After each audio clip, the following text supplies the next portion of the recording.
Hi, Sherlock.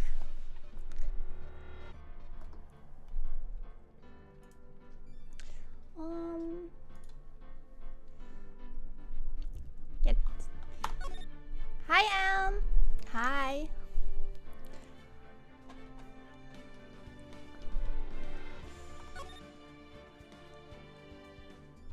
I have to say, I never played a Saturnia in my life. So I go in blind.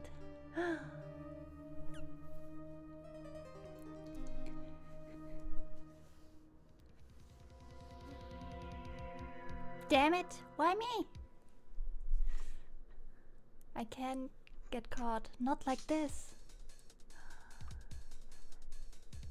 I have got to find someone to pin in.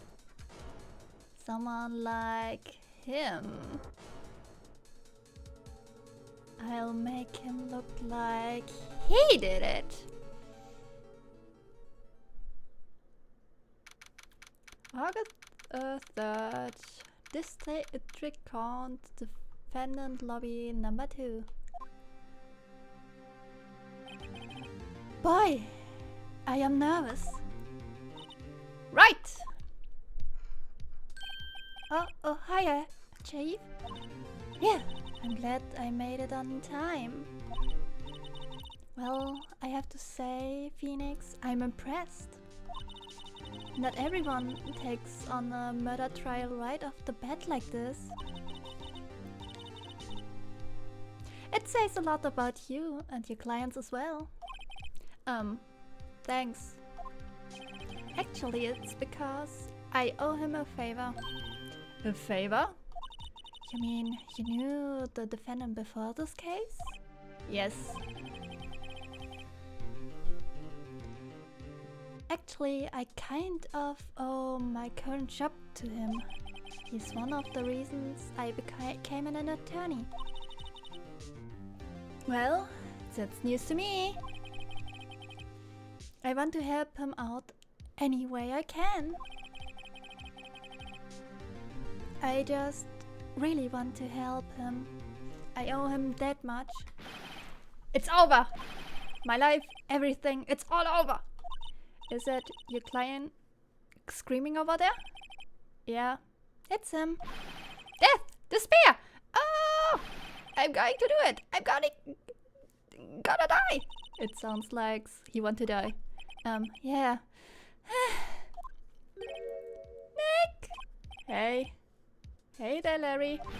Dude, I'm so guilty! Tell them I'm guilty! He got a bit crazy. Stage fright? You call it stage fright.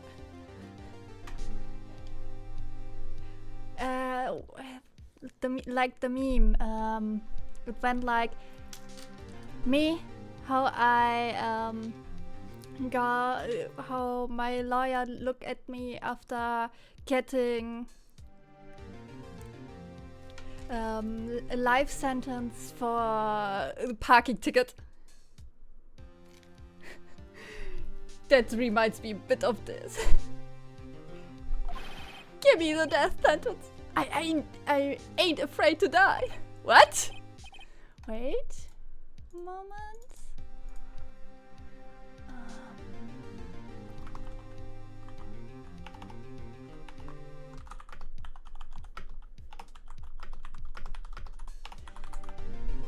Wait.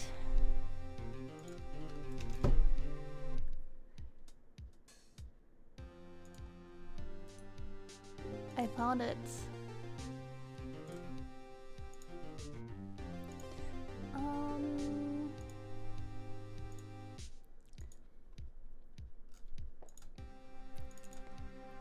This one. My lawyer watching me talk my way from a speeding ticket to a death penalty. And I didn't even really start the game. So yeah, it's gotta be good.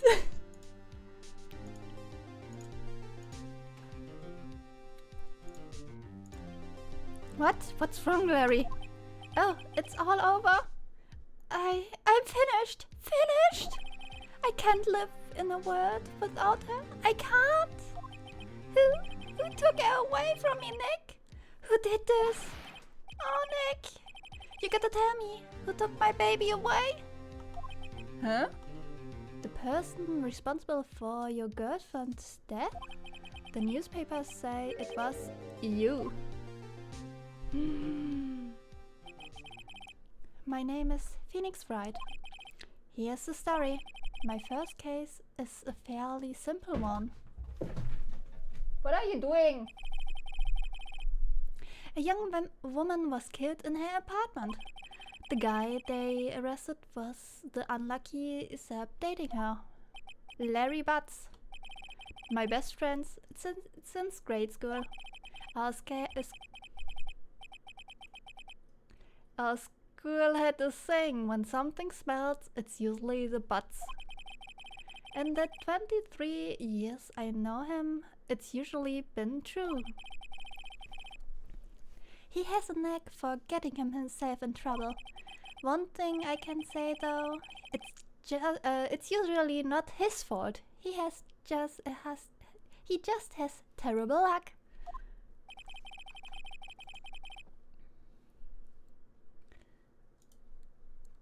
But I know better than anyone that he's a good guy at heart.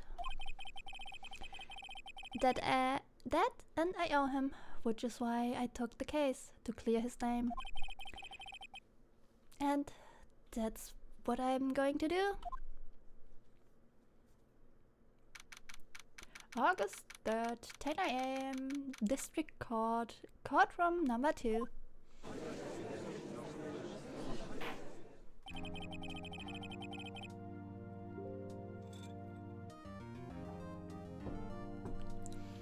Court is now in session for the trial of Mr. Larry Butts.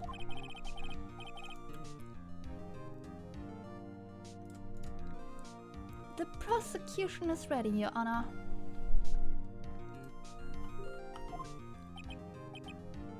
The defense is ready, Your Honor. Mr. Wright, this is your first trial, is it not? Yes, Your Honor. I am a little nervous. Your conduct during this trial will decide the fate of your client. Murder is a serious charge. For your client's sake, I hope you can control your nerves. No? Thank you, Your Honor. Mr. Wright, given the circumstances, I think we should have a test to ascertain your readiness. Yes, Your Honor. Handshaking, eyesight fading. The test will consist of a few simple questions. Answer them correctly and clearly and concisely.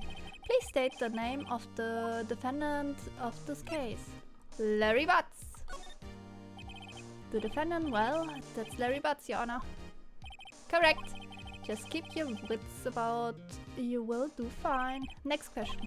This is a murder trial. Tell me the victim's name. Phew, I know this one. Glad I read the case reporter cover to cover. Glad I read the case report cover to cover so many times. It's wait. Uh-oh. No way, I forgot! I'm drawing a total blank here. Me in tests. Always. Yes. Phoenix! Are you absolutely sure you're up to this? You don't even know the victim's name? Oh, the victim, of course. I know the victim's name. I just forgot. Temporarily. I think I feel a migraine coming on. Look, the victim's name is listed in the court record.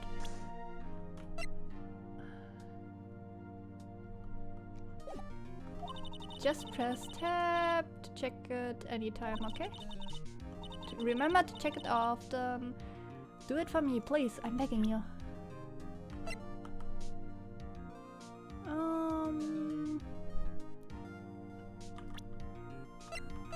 Cindy Stone.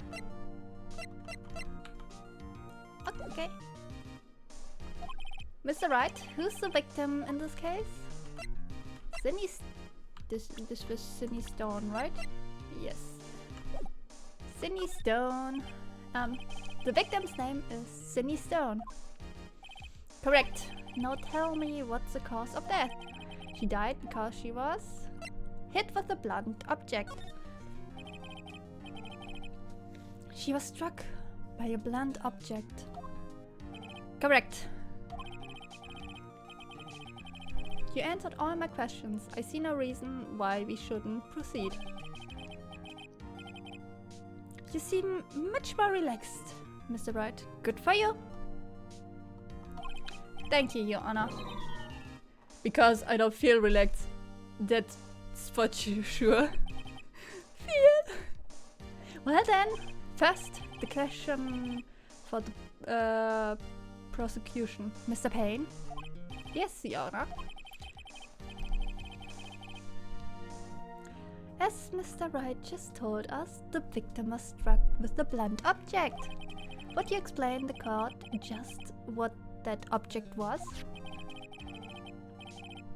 The murder weapon was this statue of the Thinker. It was found lying on the floor next to the victim. I see. The court accepts it into evidence. Right. Be sure to pay attention to any evidence added during the trial. That evidence is the only ammunition you have in court. You...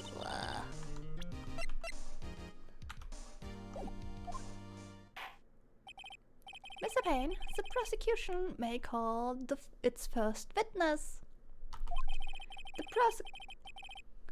The prosecution calls the defendant, Mr. Butts, to the stand. Chief, what do I do now? Pay attention. You don't want to miss any information that might help your client's case. You'll get your chance to respond to the prosecution later. So be ready. Just hope he doesn't say anything unfortunate. Uh-oh, Larry gets excited. Easy, this could be bad. He will get the death sentence. Ahem. Mr. Butts, is it not true that the victim had recently dumped you? Hey, watch it, buddy! We were great together. We were Romeo and Juliet, Cleopatra and Mark Antony. Didn't they all die? I wasn't dumped. She just wasn't taking my phone calls or seeing me. Ever. That kind of confidence I would love. That's...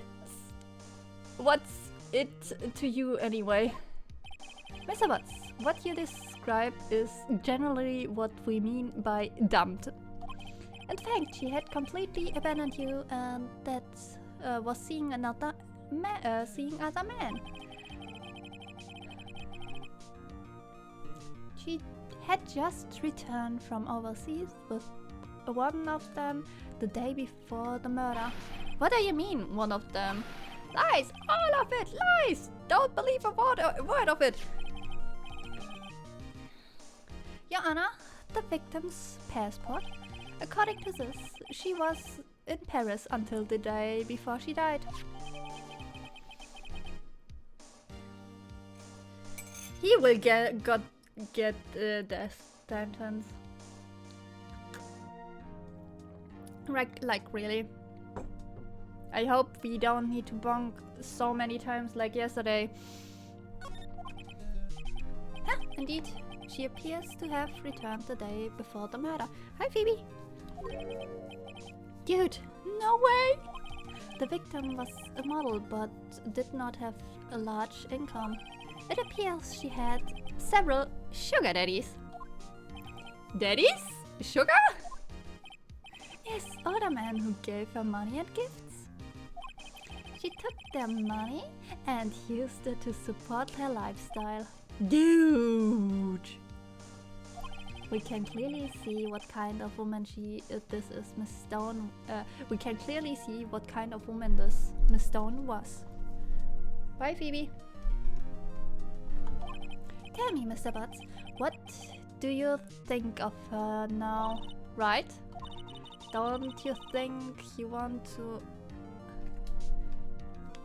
I don't think you want to answer that question. Him to answer that question. Yeah, Larry has a way of running his mouth in all the wrong directions. Should I? We do the screamy scream objection. I think. Walk through. Gimme.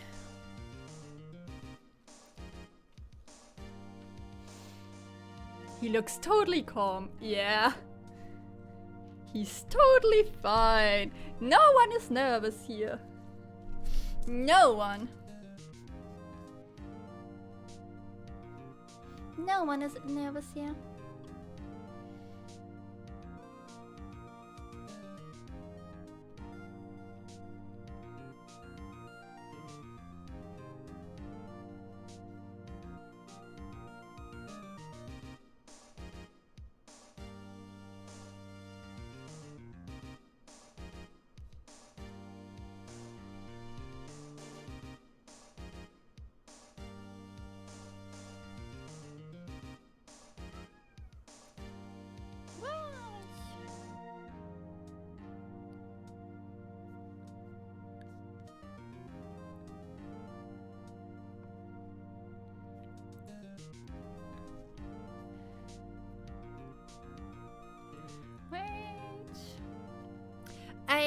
By the way, I kinda fixed my 3DS issue by having an older backup.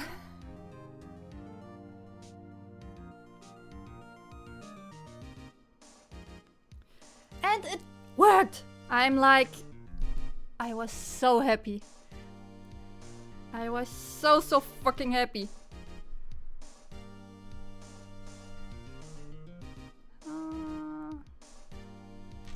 Stop him from answering.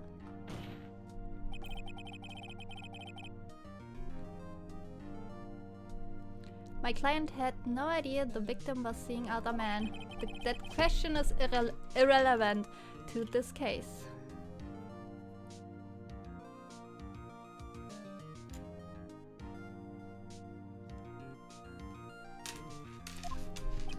Oof!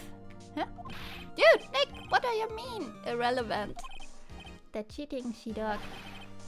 I'm gonna die! I just got her drop dead! And when I met her in the afterlife, I'm going to get to the bottom of this. Let's continue with the trial, shall we? I believe the accused's motive is clear to everyone. Yes, quite. Oh boy, this is so not looking good. Next question. You went to the victim's apartment of the day of the murder, did you not? Well, did you or did you not? Well, maybe I did. Maybe I didn't. Uh-oh, he went. What do I do? Stop him from answering!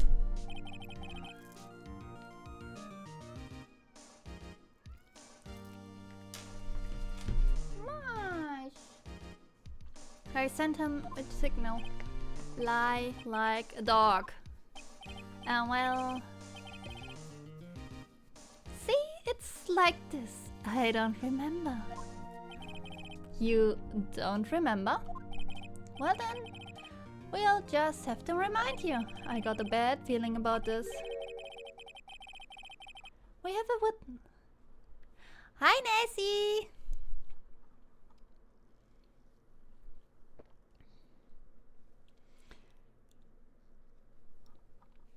How you doing?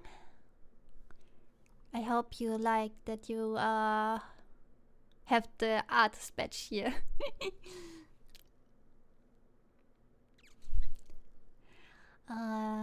We have a witness that can prove he did go to the victim's apartment that day.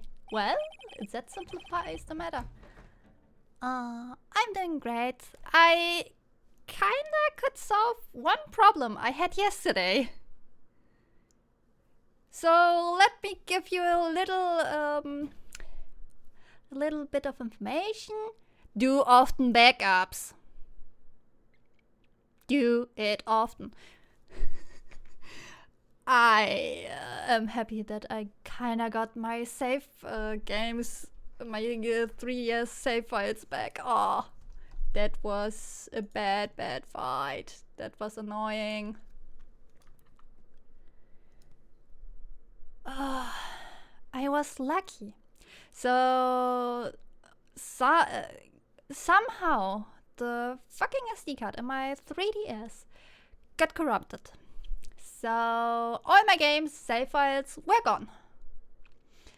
And I could put them on my PC. But when I moved them around, my 3DS didn't accept the SD card. So I tried and tested and this and that and wanted to sacrifice something. And then I remembered, wait, I have an old backup, wait! And then I looked there. There it is. I threw it over onto another SD card and ta-da! It works! So I was happy. Sadly, 2 of my save states were lost to the Nirvana, but I need to look into it on a later date. I am just happy now that something is working again. Well, that simplifies the matter. Who's your witness? The man who found the victim's body just before making the gruesome discovery. He saw the defendant fleeing the scene of the crime. Order! Order in the court! Mr. Payne, the prosecution may call its witness. Yes, Your Honor. This is bad.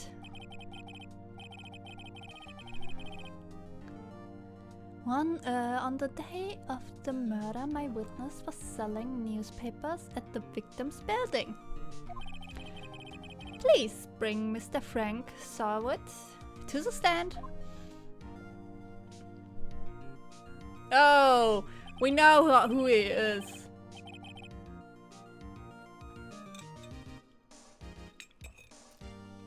Mr. Sarwood, would you sell newspaper subscription? Is that correct?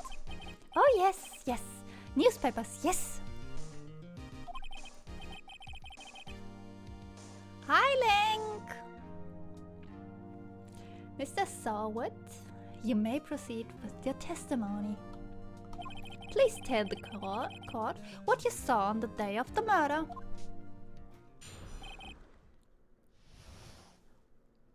We just started Ace Attorney because I need a break from AI Somnium files because those characters are getting on my nerves. So I started Ace Attorney. I never played Ace Attorney, so I don't know anything unless it's the meme. Objection! Witness account. I was going door to door selling subscription when I saw a man fleeing in an apartment.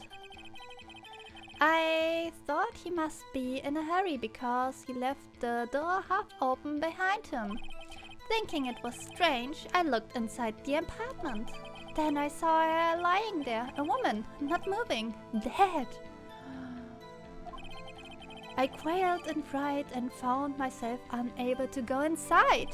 I thought to call the police immediately. However, the phone in her apartment wasn't working. I went to a nearby park and found a public phone. I remember the time exactly. It was 1 p.m. Wait.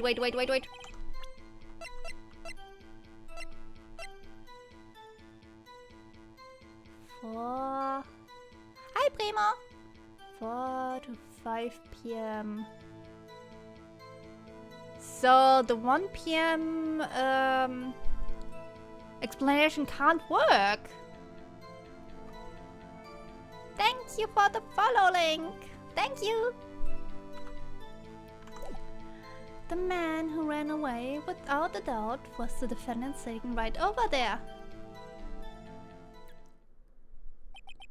Huh. Larry, why didn't you tell the truth? I can't defend you against the testimony like that. Incidentally, why wasn't the phone in the victim's apartment working? Your Honor, at the time of the murder, there was a blackout in the building. Aren't phones supposed to work during a blackout? Yes, Your Honor. However, some cordless phones do not function normally. The phone that Mr. Saw had used was one of them.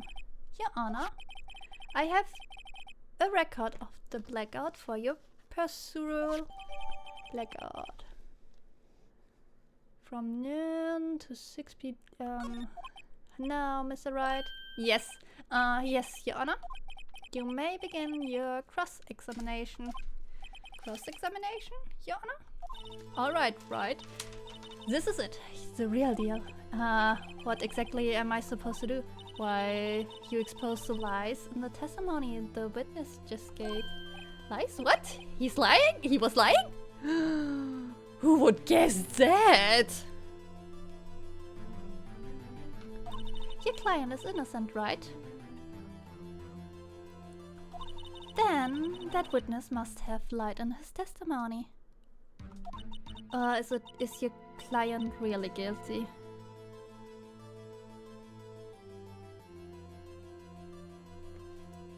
Nice that Phoenix is doing his job without any training, apparently. Yeah, it is his first case. And you know, the first you will ever remember. And you get there fully unprepared. How do I prove he's not? You hold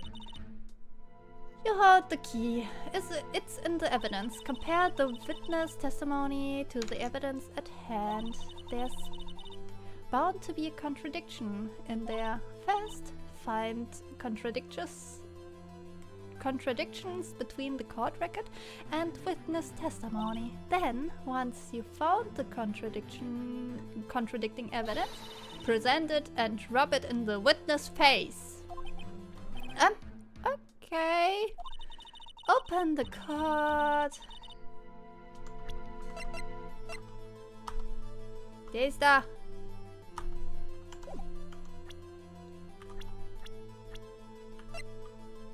I want...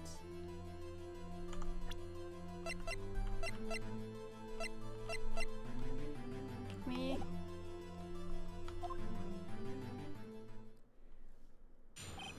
Witness account. I was going to door when I saw... Must be in a hurry. Thinking... Then I thought... I want... 1 p.m. Are you certain? Yes, absolutely. Huh. He seems really confident. 1 p.m.? Right? Doesn't that seem strange to you? Present evidence to contradict him. Tab E. You found the body at 1 p.m. You sure? Yes, it was 1 p.m. for certain. Frankly, I find that hard to believe. Your statement directly contradicts the autopsy report. The autopsy notes the time of death at some time after 4 p.m. There was nobody to found at 1 p.m. How do you explain this 3-hour gap? Oh, that, this is trivial. The witness witness merely forgot the time. After his testimony, I find that hard to believe. Mr. Sowett, why were you so certain that you found the body at 1 p.m.? Gee, that's a good question. Great job, Wright. Way to put him on the spot. That's all you have to do. Point out the contradictions. Lies always beget more lies. See through one, and their whole story falls apart. Wait, I remember now. Would you care to give your testimony again? Time of discovery. You see, when I found the body, I heard the time. There was a voice saying the time. It was probably coming from the television. Oh, but it was 3 hours off, wasn't it? I guess the victim must have been watching a video of a tape program. That's why I thought it was 1 p.m. Terribly sorry about the misunderstanding. What about the blackout? Huh, I see. You heard the voice saying the time on the tape program. Mr. Wright, you may cross-examine the witness. Right, you know what to do. I got this one.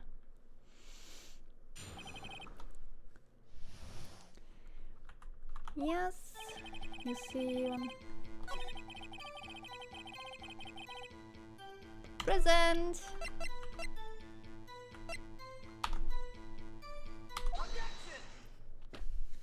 Hold it right there. The prosecution had said there was a blackout at the time of the discovery, and this record proves it. Whoopsie! You couldn't have heard the television or a video. Ah! The defense has a point. You have an explanation for this, Mr. Sowett? No, I find it quite puzzling myself. Quite. Ah! Wait! I remember now! Mr. Sowett, the court would prefer to hear an accurate testimony from the very beginning. These constant corrections are harming your credibility. That, and you seem rather distraught. He's so distraught, his toupee is flying off his head. My apologies, Your Honor. I must have it must have been the shock of finding the body. Very well, Mr. Sowett.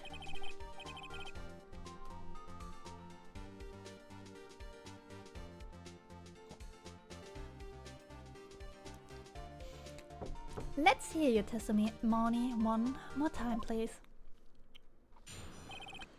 Hearing the time. Actually, I didn't hear the time. I saw it.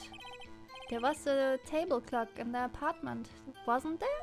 Yeah, the murder weapon.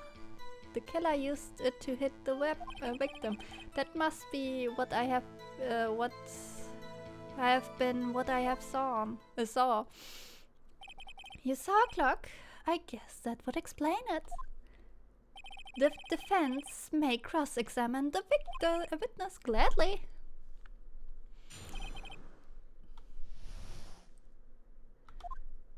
Actually, I didn't hear the time. I saw it. There was a table clock in the...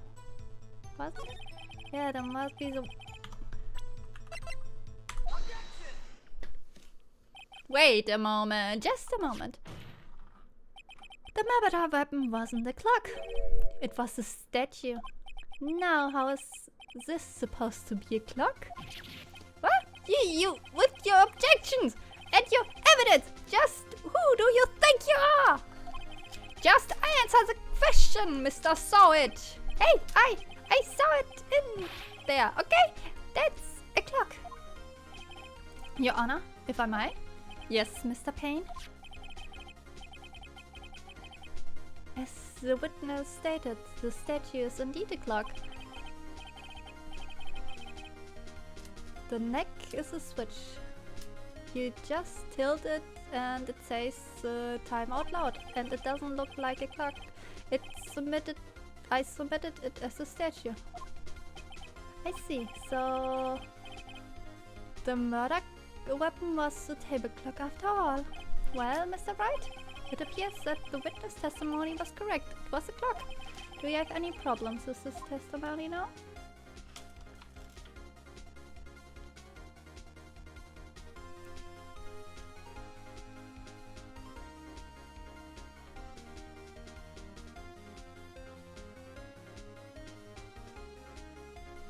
Yes. Your Honor, there's a gaping hole in the witness testimony. Did Sawyer bonk the victim with the clock statue? Yes. The only way he couldn't have known the weapon was a clock is to hold it in his hand. Yet the witness testified that he never entered the apartment. Clearly a contradiction. Huh, indeed. The witness knew it was a clock because he went into the apartment. You're lying. You were inside the apartment on the day of the murder. Oh yeah? Prove it. Prove it. I went in there.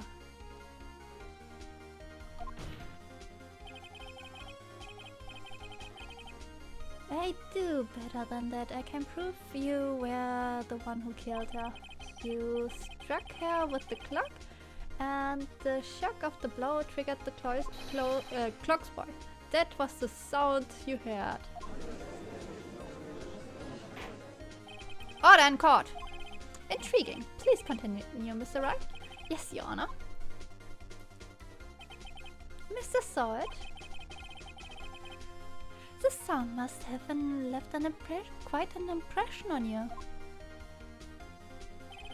Understandable, since the murder weapon spoke just as you hit the victim. That voice was burned into your mind. That's why you were so certain about the time. What's the meaning of this? This is all baseless conjecture. Baseless? Just look at the witness' face. Would the witness care to elaborate? Did you strike the victim with the clock? That day, I never! Look, the clock, I had no, I mean,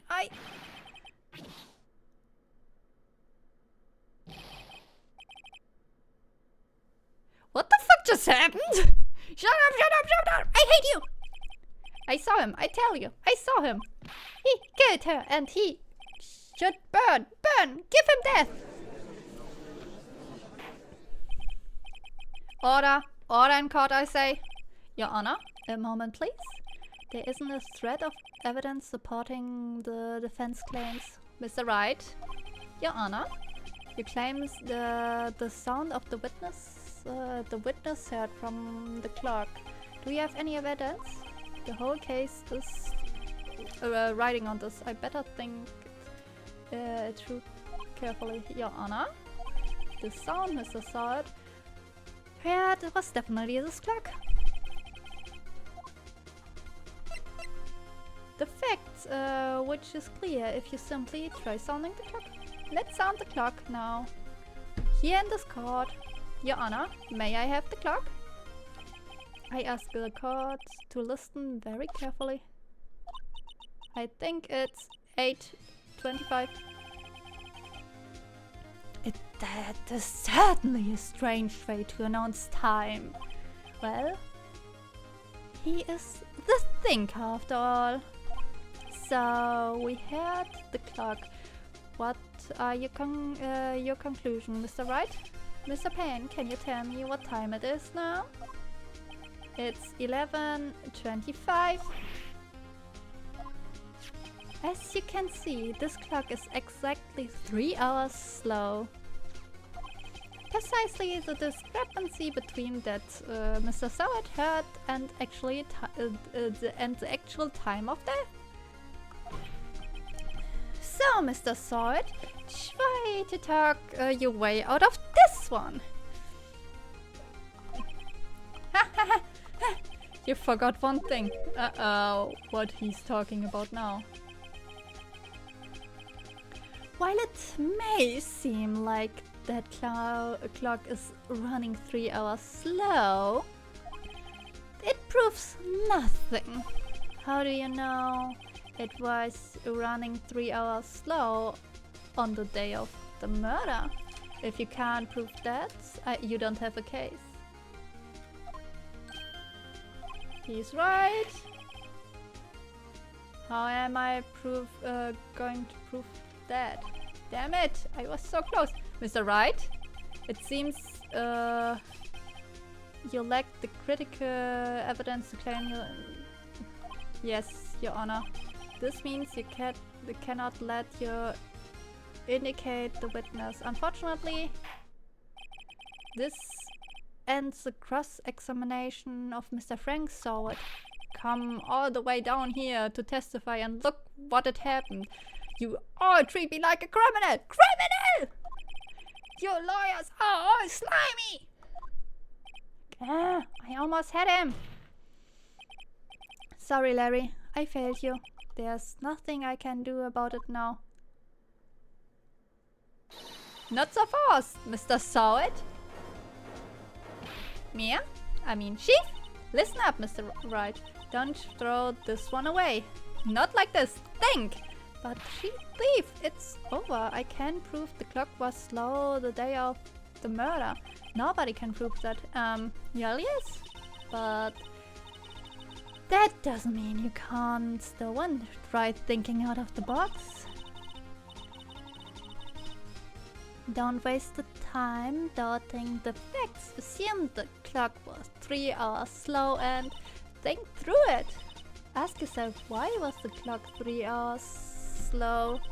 Figure out the reason and you have your proof. Right? Can you think of a reason? Yes.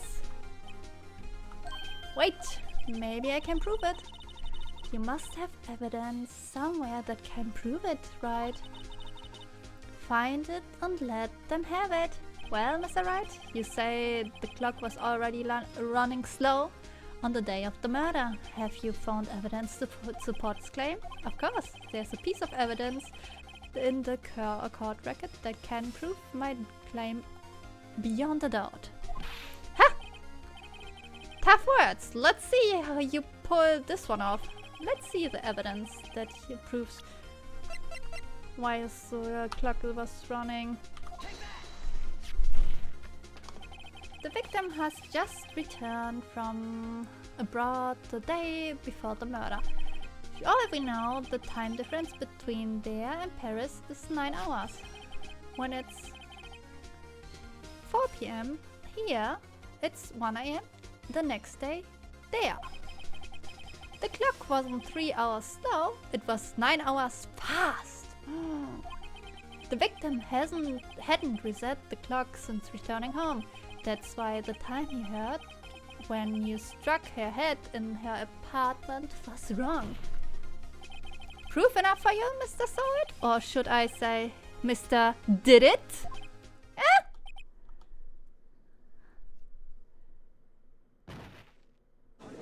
He got rabies. Order! Order, I say! He got suddenly rabies. Well, this case has certainly turned out differently than we all expected. Mr. Payne, your witness, he was arrested and been taken away, Your Honor. Very well. Mr. Wright? Yes, Your Honor. I have to say, I'm impressed. I don't think I've ever seen someone complete the defense so quickly and find the culprit at the same time. Thank you, Your Honor. At this point, this is only a formality, but this court finds the defendant, Mr. Larry Butts, not guilty! Whee! We did it! Celebration! And with that, the court is adjourned. We did it!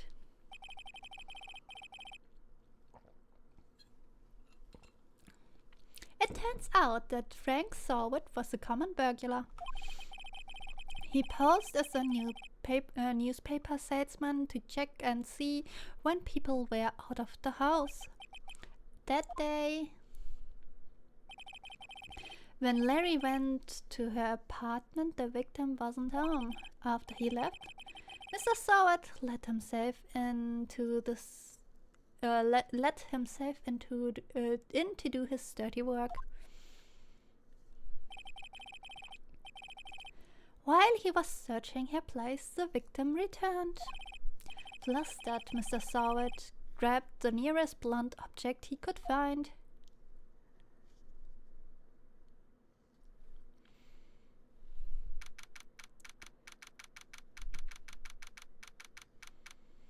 August 3rd, 2:32 p.m. District Court, Defendant Lobby number 2. Phew, I still can't believe that we won. Right, good job in there. Congratulations. Thanks, Chief. I owe it all to you.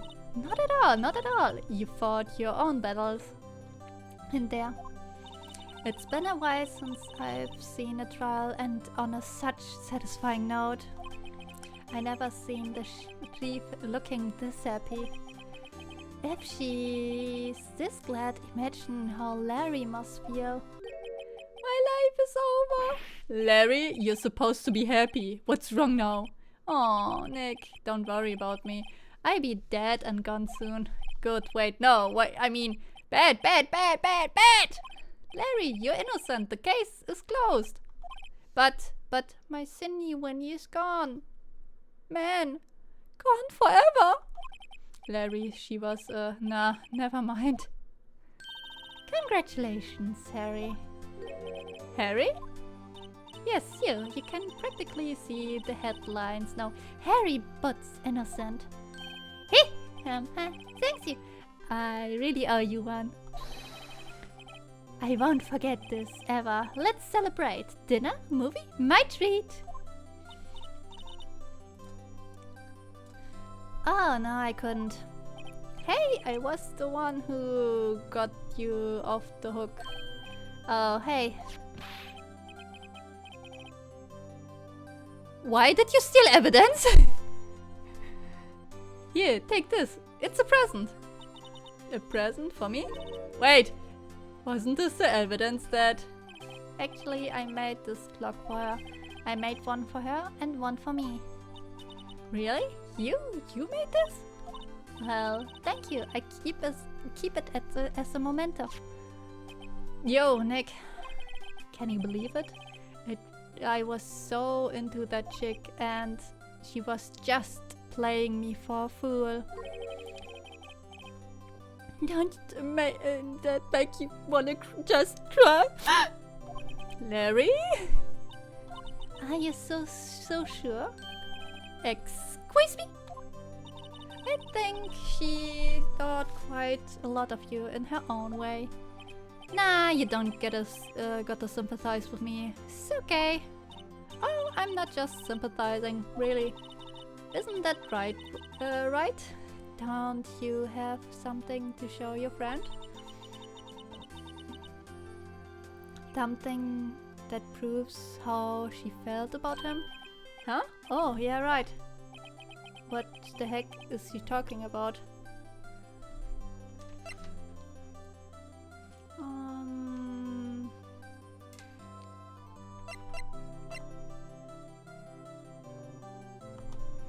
Statue. Check the statue out, Larry. Proof positive you weren't just a chump to her. Huh? What about the clock? This is the clock you made for her, Larry. And she took it with her when she traveled. Whatever, she probably just needed a clock, that's all! You think so? It's a pretty heavy clock to take traveling. Well, make it of what you will. Hey, Nick, I'm glad I asked you to be my lawyer. Really, I am! Thanks! Hope that made him feel a little better. Right? I hope you see the importance of evidence now. Also, hopefully you realize things change depending on how you look at them.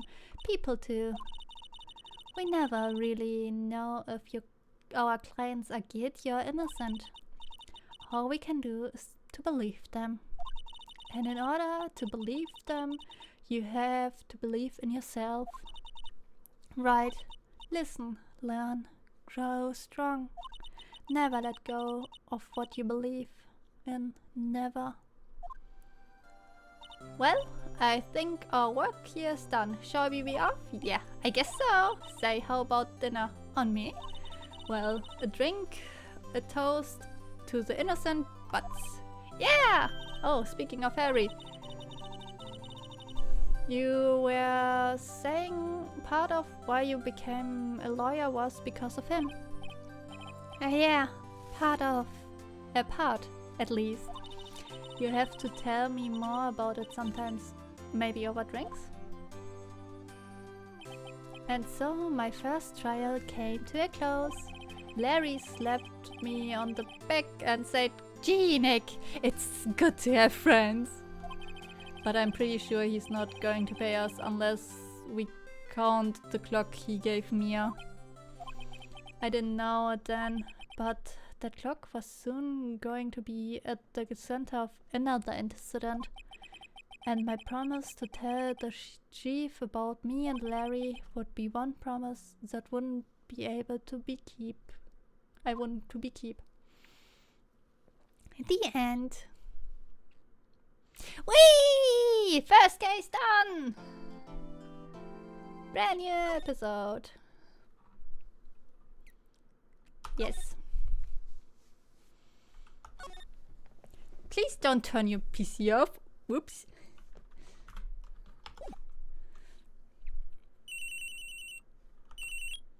Beep. Hello? This is Maya. Hey Maya, it's me. Mia? What's up? You haven't called me in a while. Sorry, I've been so busy. How have you been? Well, lonely, and it's all your fault. Nah, I'm just teasing. I've been great. I'm finally getting used to having my own place. That's good to hear. Actually, I'm calling because I have a favor to ask. I know. You want me to hold evidence for you? Sharp as always. There's a lot of buzz about the upcoming trial. I just don't feel safe keeping the evidence here. I gotcha. So what is it this time? It's a clock. A clock? Yeah, it's made to look like a statue, the thinker, and it tells you the time. I thought you might like it. You always like toys. Hey, I'm not a little girl anymore, sis. No. You know I'm only teasing. I should probably tell you the clock isn't talking right now. Huh? It's not working? That's lame. I had to take the clockwork out. Sorry. Put some papers inside it instead. Papers? Is that the evidence then? Well, there's a possibility that it might turn out that way, yes? Can you come by the office tonight, say 9 p.m. or 9 a.m., 9 o'clock to pick it up? I'll be in a pre-trial meeting until then. Okay, sis, but I expect dinner. Something good. Like burgers. I could really go for a good burger. Okay. We'll hit the usual joint. Alright, it's a deal. Okay, sis, see you soon. Yep, I'll be waiting, Maya. That was loud. I forgot the check. Is the volume fine? Is the volume fine?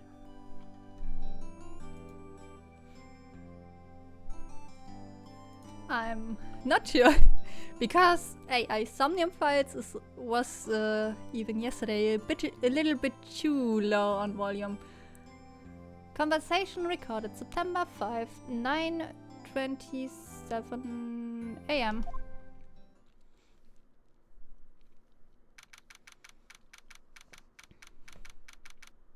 September 5th,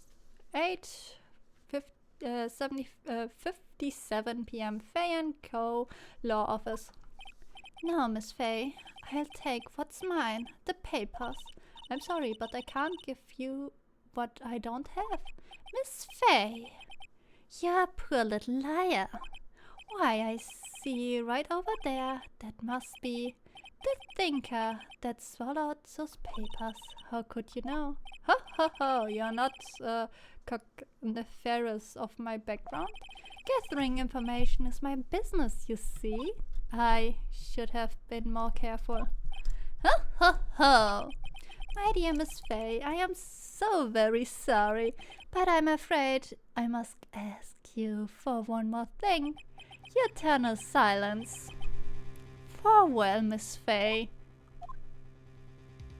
No!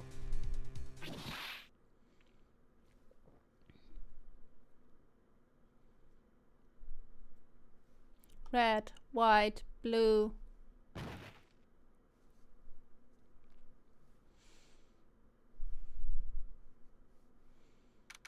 September 5th, 9:08 PM. Fay & Co. Law Office. Uh-oh, I'm late. Huh? That's strange. I guess the thief, chief left without me.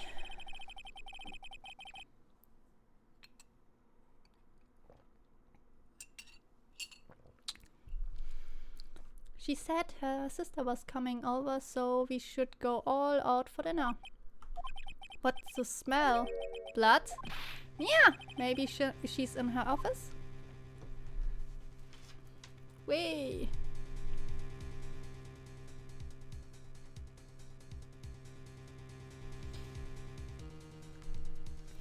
Move.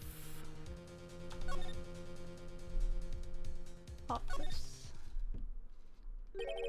That smell blood. Sis, someone's here. Chief? Chief? Chief? I thought she got struck down and would lay down. Who are you?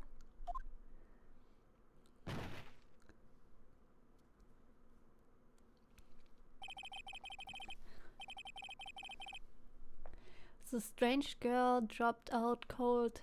I left her lying on the office sofa. I went back to the thief where she lay under the window. Her body was still warm. I could feel it when I held her shoulder. Then, all too quickly, it began to fade until finally she was cold. Thief!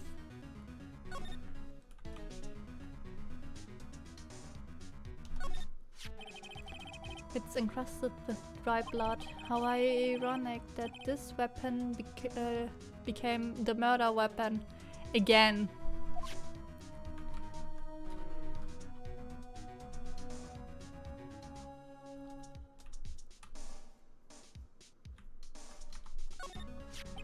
Some shards of glass are scattered on the floor.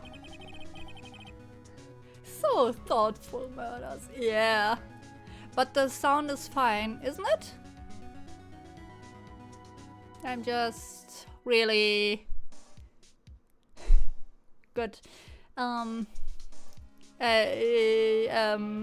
What about the sound? Like really, really not good. Sometimes I'm too loud, sometimes the game is too loud, sometimes I'm too low, and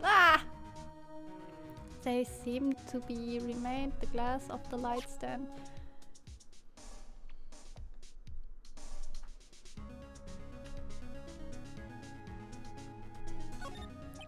Chief, it's hard seeing her like this. But if there are any clues, she was struck on the head with a blunt object. She probably died instantly. The thinkers lying next to her must have been the murder weapon. The thinker has added to the court record. Huh. There are some glass shards near the thief's body. It must be a piece of the glass light stand lying broken in the back of the room.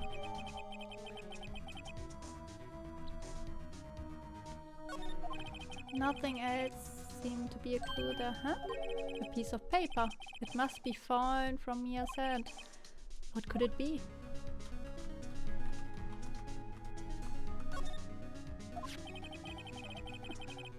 A word is written in blood on the scrap of paper. Maya? Did Mia write this? This piece of paper is a receipt from the department store, dated yesterday.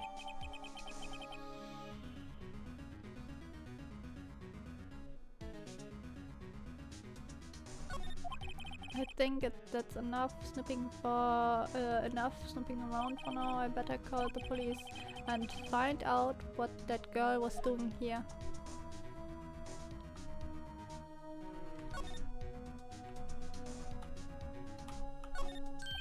Right, I better call the police. That's funny. A few screws on the receiver are missing. Looks like someone was halfway through taking this apart. Police? Please, come quick! What the hell was that? Someone screaming from outside the window? Uh-oh! She's staring right at me. She's holding a hand on phone in her hand.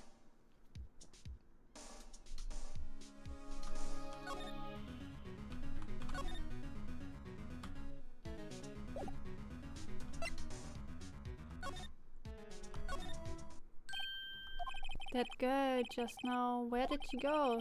I put her right here on the sofa. Uh-oh, I hope she didn't run on me. Yips! Don't scare me like that! Excuse me, but who are you? It's okay, I work here. Maya. Maya Faye. Maya Faye? Maya? So, Mia was writing this girl's name. Maybe I should show her the receipt. I never thought there'd be a use for evidence like this outside the courtroom.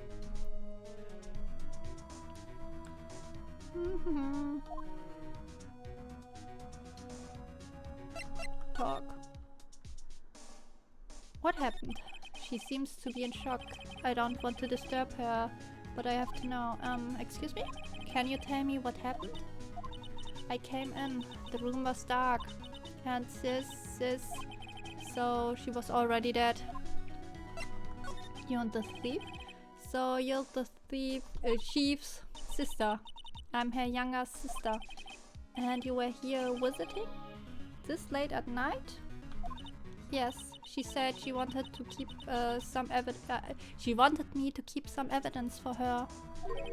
Evidence? Yes, it was that clock. It was the thinker.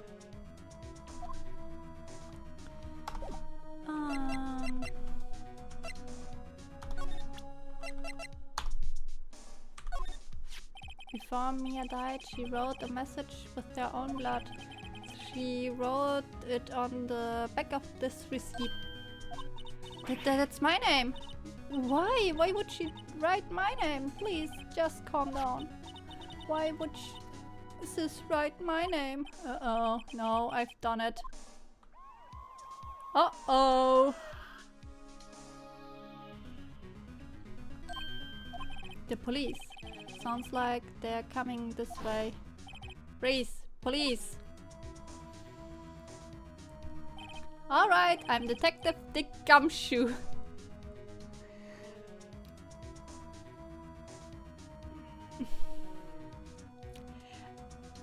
His name is a bit unfortunate. See? Gumshoe? What an odd name. We received a report from the building across the way, you see? Got a person saying they saw a murder. It must have been that woman I saw. Anyway, I don't want either of you moving 1 inch, okay? Great, just great. Maya, wait, she wouldn't have now. Whoa! Excuse me! Does what Maya here mean anything to you? That's my name. What? The victim drew this here note in her own blood, see? With her dying breath, she wrote down the killer's name. Killer? Case closed. You're coming down to the president, ma'am. What?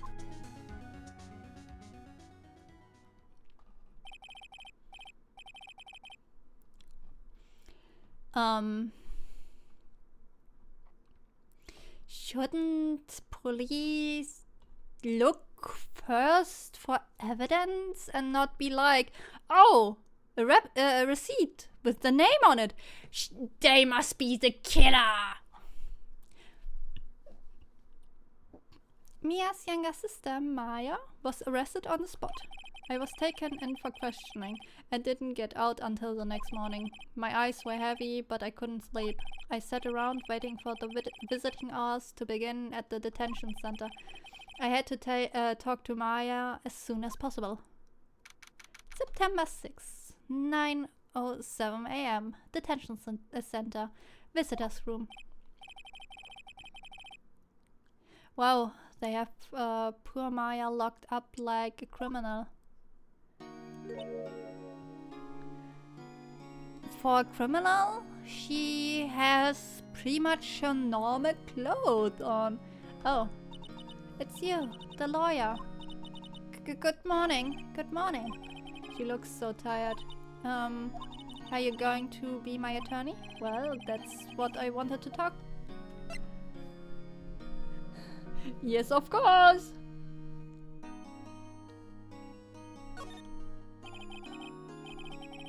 First things first, I better get her sheared up. Yeah, of course I will. Shear up. Really? Whoa, did I say the wrong thing? She looks sadder now. What's wrong? You don't think I can do it? No one could. Who would believe me? Even you. When you found me in the office, you looked at me like I have done it. Did I look at her like this? No, I never thought. It's okay, I understand. Oh, poor girl. And I also heard about you. Heard what about me? I was talking to my sister on the phone the other day. Today was my junior's partner's first time in court. Wow, really? How did that go? It was quite the scene. Honestly, I was on the edge the whole time. It's been a while. Ha! So he crashed and burned? He's a genius. Of those strike fear into the hearts of evil types. Only the thing he's lacking is experience. Huh? Sounds like it was fun. Well, I know who to go to if I ever get into trouble now. I don't know, Maya. I think you might want to wait. Give him 3 more years. That is unless you want to be found guilty. Oh my god! That's what she said.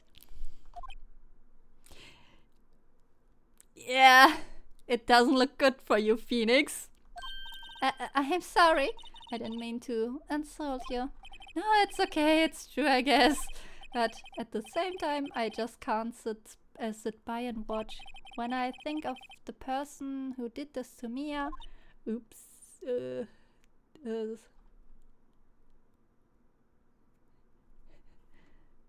This case came too early for her taste. Yeah. I know. She could wait 3 more years. Talk, Maya. There's something I have been wanting to ask you. Yes? What's with that outfit? Oh, this? This is all acolytes? Where it's my uniform, you could say. Acolytes? People in religious training? What is it to you? You know? Oh, it's nothing strange, really. I'm a spirit medium in training. A spirit medium? I'm pretty sure that qualifies as strange.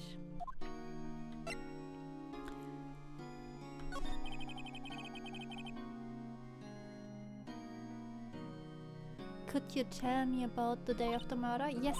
Let's see. That morning I got a call from my sister. She wanted me to hold onto a piece of evidence for an upcoming trial. Evidence?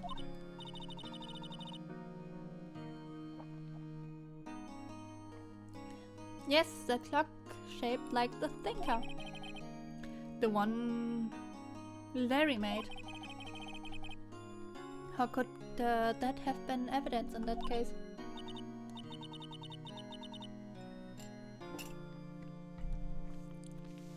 Right, she said something about that. I remember. Do you want to hear it in her own voice? Her own voice? Yes. I'm pretty sure our conversation is on my cell phone. You recorded it? Yeah. I forgot how to delete those things. Well, in Germany it isn't legal. So be careful with that.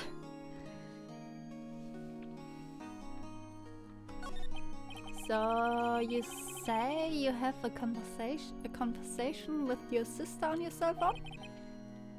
Let's see it. Right! Oh, I just remembered that detective took my cell phone. Sorry. Oh, right, of course. Next time I see Detective Gumshoe, I'll ask him for it. I'll write your note so you don't forget, okay? Sure, thanks. Spirit mediums. So you're an acolyte? A medium in training. That's right. The Fae family, especially the women, have always been sensitive to the spirit world. Wait a second, you said the Fae family? So Mia was into the stuff too? Of course! She left the mountain to follow her career, she said. She left the mountain to follow her career, she said. Her powers were first class too. I had no idea. Huh? Wait, what? So you're a real, honest to goddess, spirit medium with ESP and all that?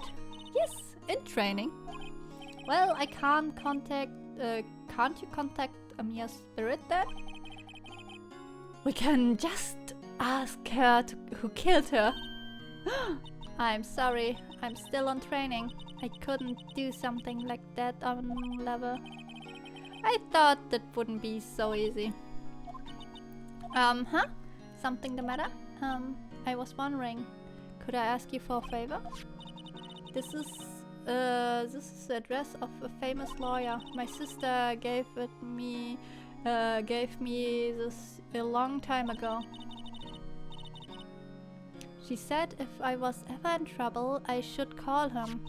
And well, I'm in trouble. Do you really could go ask him to represent me? Huh? No! Yes. Sure, why not? I'll go ask. Thank you so much! I have no one else to turn to. Say, what about your parents? I see, don't worry, leave it to me. Thank you. The trial is tomorrow at 10 AM. What? Tomorrow? Tomorrow. And what if the guy refused? They told me that if I don't find one, the state will pick an attorney to defend me. When will that happen? They're giving me until 4 this afternoon. And visiting hours are almost up. I better hurry. Right, I'll be back.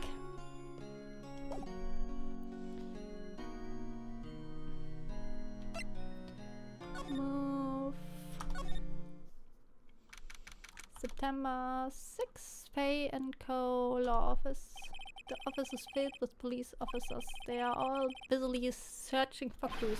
Hey, you there! This is a crime scene, Paul. No trespassing. Sorry, I didn't know.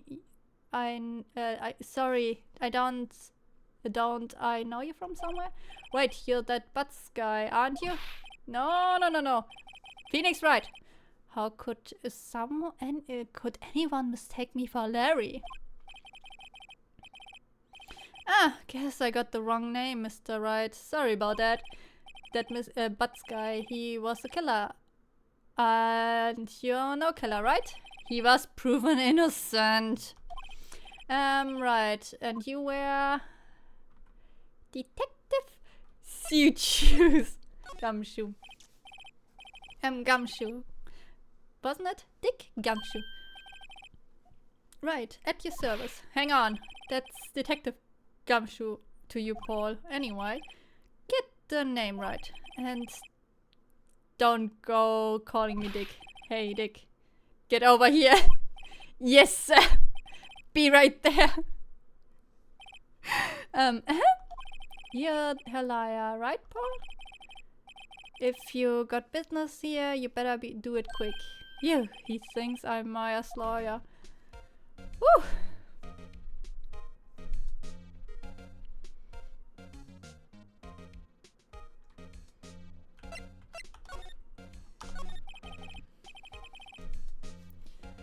About Miss Fay, did you do an autopsy, huh? You want to know the results, huh? No, don't you look at me like that, Paul. It's no use. She might have been your boss, but that doesn't mean you get any special treatment. Alright. You can see the report, but that's all. When... Wait. When the death was instantaneous, how did she write Maya's name on the little receipt? How? Maya? About Maya, yeah? I'm looking forward to the trial. Sorry, Paul, but this is one trial you weren't going to win. Why do you say that? The city's put prosecutor Edgeworth on the prosecution. Instant writing technique. Or writing while death technique. Yeah. Edgeworth, I'm sure you know what that means. You being a lawyer and all. Prosecutor Edgeworth. That's right, Paul. Mr. Myers Edgeworth himself. Wait, you do know him, right?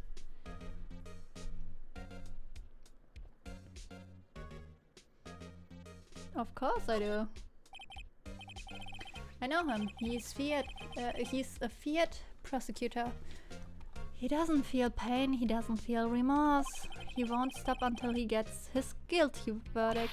Oh, don't talk about him that way. You make him barely sound human. Still, I'm afraid this is pretty much decided the case. So Edgeworth Verge is on this case. He hasn't lost a case since he became a prosecutor at the incredible young age of 20. Of course, there were rumors about back alley deals and forged evidence. All I know for sure is that Edgeworth hates crime with an abnormal passion. I never imagined I'd be facing him so soon.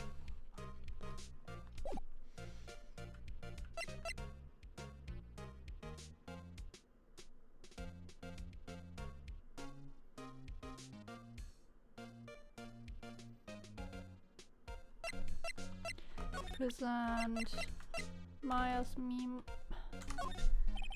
I was wondering, did you see Maya's face cell phone? Oh, that? I have that. Do you think you could give it back? Sure, I mean, wait a second, Paul. Tricky lawyer! Uh-oh, he's onto me. Tell him not so straight. Okay, I can't be straight with that guy, but what should I tell him? Something the matter? Oh no, that carrying strap on the cell phone. This, huh? It says the Steel Samurai Warrior of Neo Old Tokyo. The Steel Samurai, that action hero on TV? Yeah, you see, that strap is a collector's item. She was worried it might get lost if it went down the present. Phoenix can't be straight with Gumshoe? Oh my! We all know Phoenix and Edgeworth. Oops. That's what she said? Yes! Okay, Paul. I wrote down all numbers she called anyway. Here you go. Seemed he didn't notice the recorded conversation Maya's cell phone received from Detective Gumshoe. Check the court record.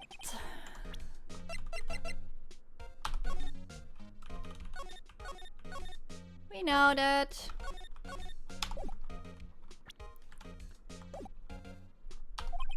I guess I've asked all the question I needed to. You're done, Paul? Edgeworth, Edgelord, can't see the difference, and also Sasuke here is Edgeworth and Phoenix love child. Yeah. Yeah. Who of them got pregnant?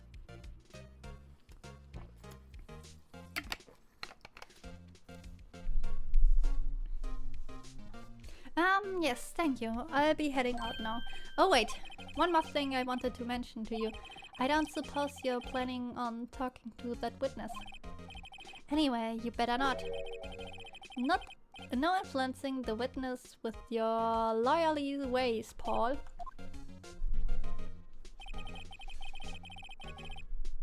Come to think of it, I had completely forgotten about her.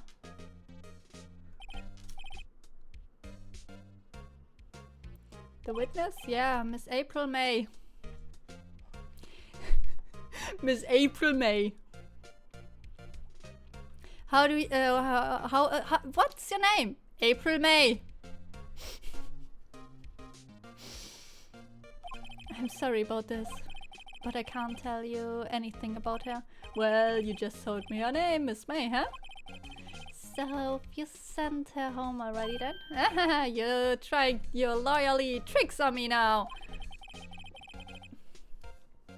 She's not to go outside her room until the trial, so she's still in the hotel across the way. I guess I should know better than try to get a detective to leak information. You get that right, Paul.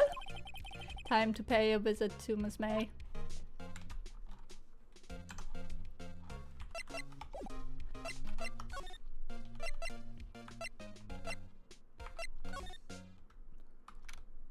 Grossberg. According to the receptionist, the big boss is out. She couldn't say when he's been back. It must be hard to keep track of everything when you're a famous lawyer. Not to mention run an office like this. I guess I just have come back later. September 6th. Gatewater, hotel room 303. Hello! Well, hello there, handsome. Hi. Smooth, right? Real smooth. You're the lawyer, aren't you? The detective told me. He said don't say nothing to the lawyer, Paul. Memo to myself. Thank Detective Gumshoe for making my job harder. Gee, this is all like something out of a movie. It's so exciting. I can hardly contain myself. Oh, let me go freshen up so I can look the part of my beautiful... I can look the part of the beautiful eyewitnesses.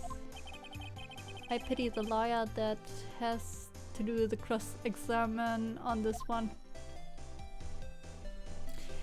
Yeah.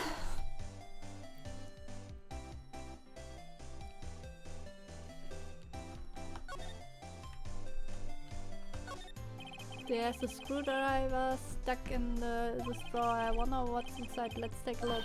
Hey, hey, hey! What are you doing? No touching. Oh, bad boy.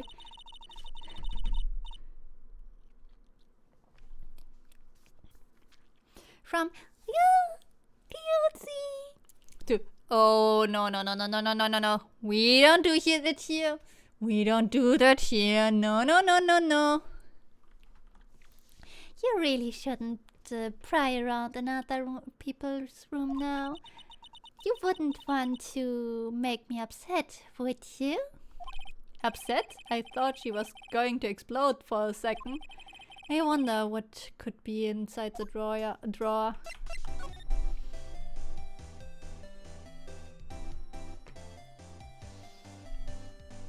What have you witnessed? Do you think you could tell me something? I need you to describe what you observed in the time of the incident. Oh, observed incident. You sound just like a lawyer in the movies. Like a man with a big vocabulary. Better not encourage her. They got they saved themselves. You know that thing that happened the other day? The bad thing? What did you see? When did it happen? I don't suppose you could tell me about it. Pretty please?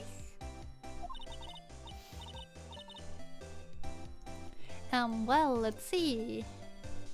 Well, dream on! If you want to know, you'll have to come to court tomorrow, Mr. Lawyer. Oh boy! Could you just... Who exactly are you? Oh, Mr. Lawyer, are you hitting on me?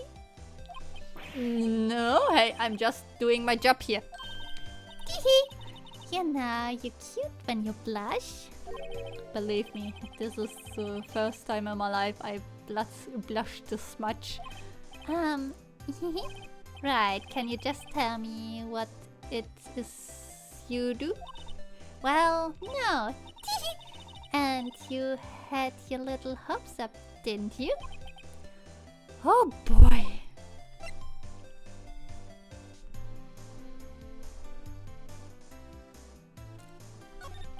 I see there are two glasses on the table. Is someone staying here with you? Oh, what amazing powers of observation. You must be one of those famous detectives like on television. Oh no, not me. I'm just a lawyer. Say, Mr. Big Detective, why don't you go look for clues? In the garbage? Huh? Miss May doesn't like nosy people, little lawyers. Huh? Oh boy. Oops.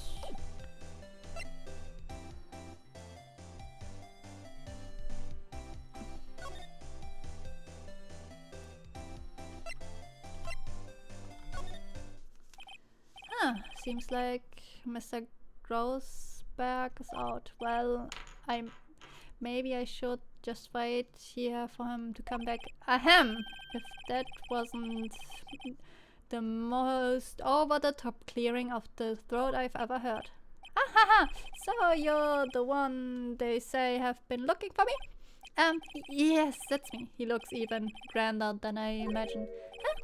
That badge on your collar. Ah, you're a lawyer. Are you now? Yes, well, yes.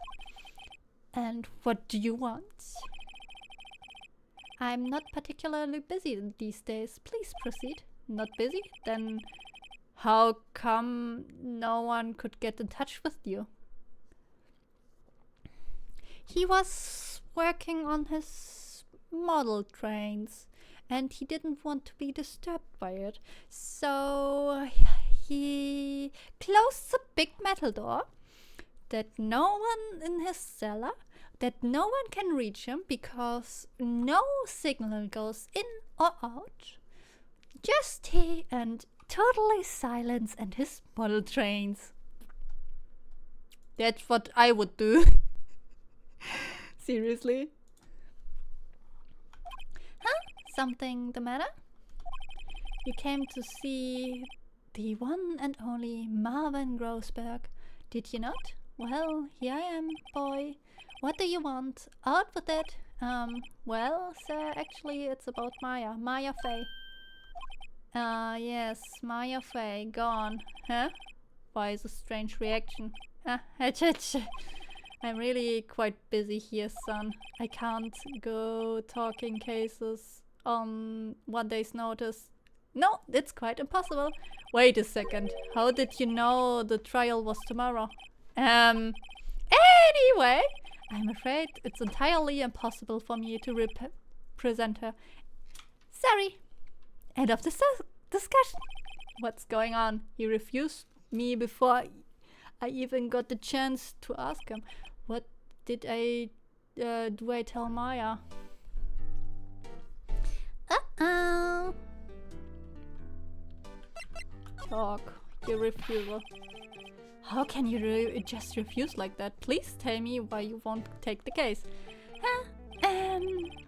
Well, you see, I'm busy, you see? But the client is...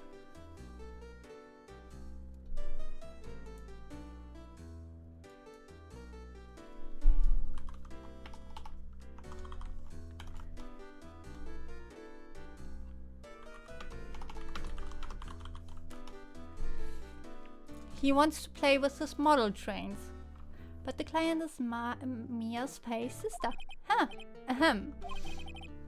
Mia trusted you. She knew her sister would be in good hands. Yes, of course, I know that. However, I'm sorry, but I must refuse. Sorry. Goodbye. Creep. Fine. I don't have time to argue with you anyway. I'll go look elsewhere. Think not. Huh? Did you say something? I think not, I said. What do you mean? I'm terribly, terribly sorry, but I'm afraid that no lawyer worth their salt will take on this particular case. Terribly sorry, my boy. Why? I cannot say. I beg your pardon, but could you leave now? I've nothing more to discuss with you. What's going on here? How did you know Mia Fey? She worked here a long time ago. She was quite the apprentice. That one learned my techniques in a blink of an eye. She left one day, quite suddenly. She had a mission, you see. A mission? You could see it in her eyes. She followed it with the burning passion. Never looked back on that one. That painting. That's quite the painting. Ah, you noticed.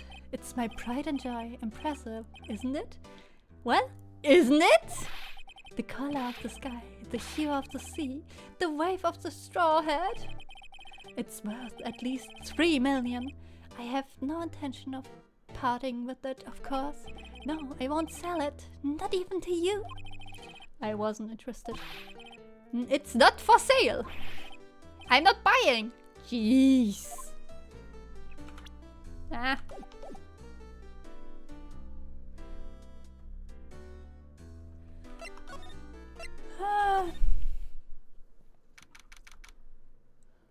Uh-oh. Hiya. Oh, you're back. Do you find the lawyer? Well, what do I tell her? Well? Just be honest. I really don't think you should use that guy. Heh. He didn't seem healthy. He was all skin and bones. What really happened? You didn't mean he refused to help? I see. I've been abandoned then.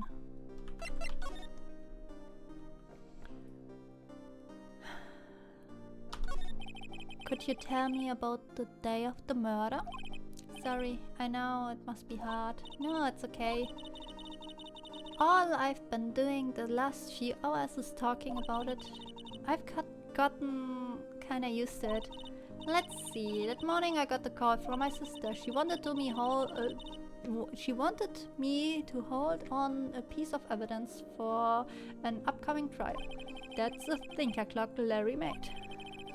It practically qualifies as a serial murderer now. So then, when did you arrive at the office? It was right around 9 p.m. The lights were off and I could smell blood. Then I found her, my sister. Thanks, Maya. That's all I need to hear for now. What about your family? I only had my sister. My father died when I was very young. And I don't know where my mother is. I don't know. She could still be alive. The women in my family have been mediums for generations. They say a lot of spiritual powers runs in our blood. About 15 years ago, our family was involved in an incident. There was a man and he ruined our mother's life. Right? After that, she disappeared. Several years later after that, my sister announced she would become a liar, and she left the mountain. So you lived by yourself? Yes, I gotten used to it. Oh, also, I had to become independent or I would lose my powers. I feel bad for her, all by herself up on that mountain. So who was this man who ruined your mother?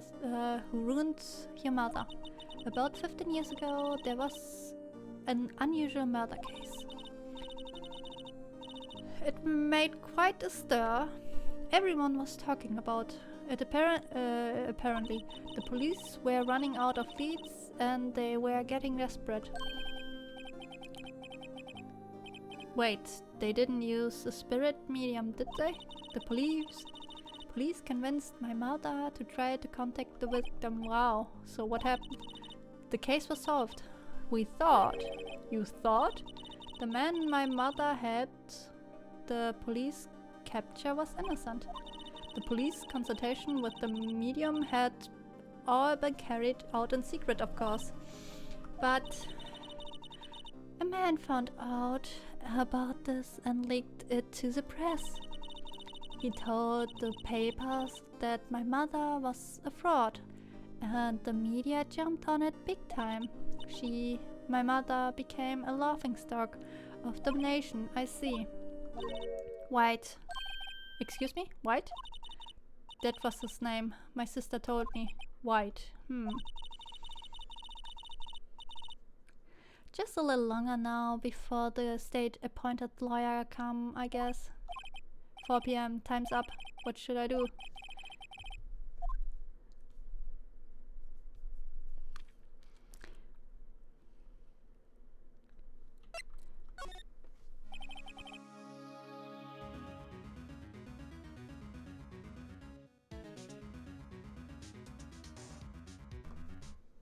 I love my stream deck.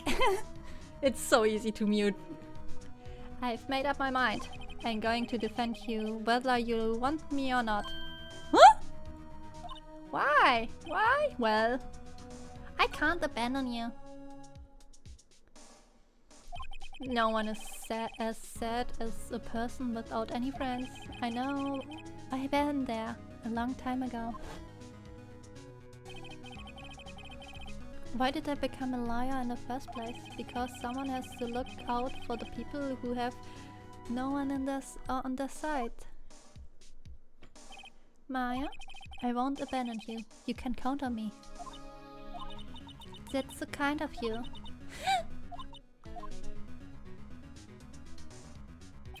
Well, let's fight this one and get you out of here. Right! Thank you! Yeah, she smiled at last. She looks like an entirely different person. One last question. You're innocent, right? Yes! And I trust you. So you trust me too, okay? It's a deal. So what next? There's something that's been bugging me. Just what was inside the strange woman's drawer? It was when I tried to look into the drawer that she got all defensive. There has to be something in there.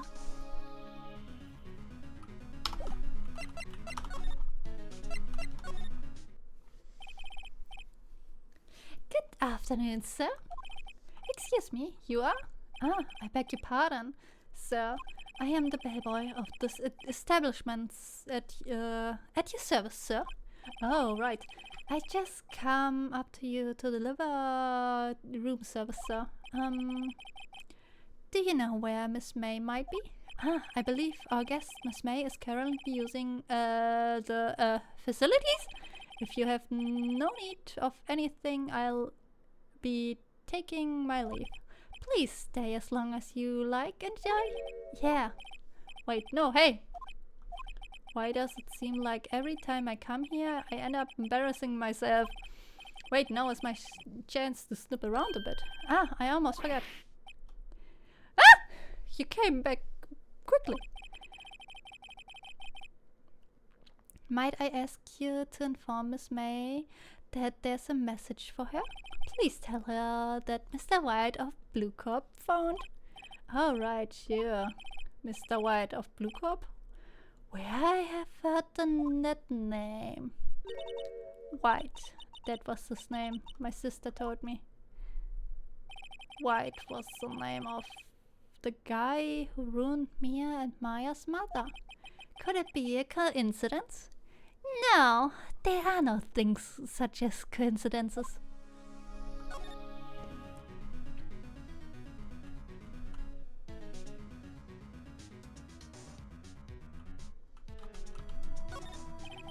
There's a screw there. Now is my chance to see what's inside. What do we have there? A wire tape? What would a woman like her be doing with a thing like this? Wire tape, tab added. There's definitely something suspicious about this. Miss May. Why would she have something like this in her hotel room? There's a story behind all of this, I know. Alright, I'll be using this bit of evidence in tomorrow's trial, that's for sure. For Maya's sake. I'll get to this woman's bottom. Wait, I mean, you know what I mean. Oh, bellboy, still here? Uh-oh. Time to scram. I look forward to tangoing with you tomorrow, Miss May, in court. To be continued.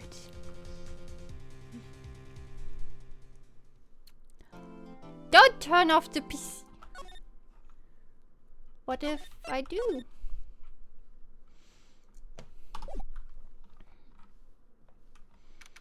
September 7, 10 AM, District Court, courtroom number 1.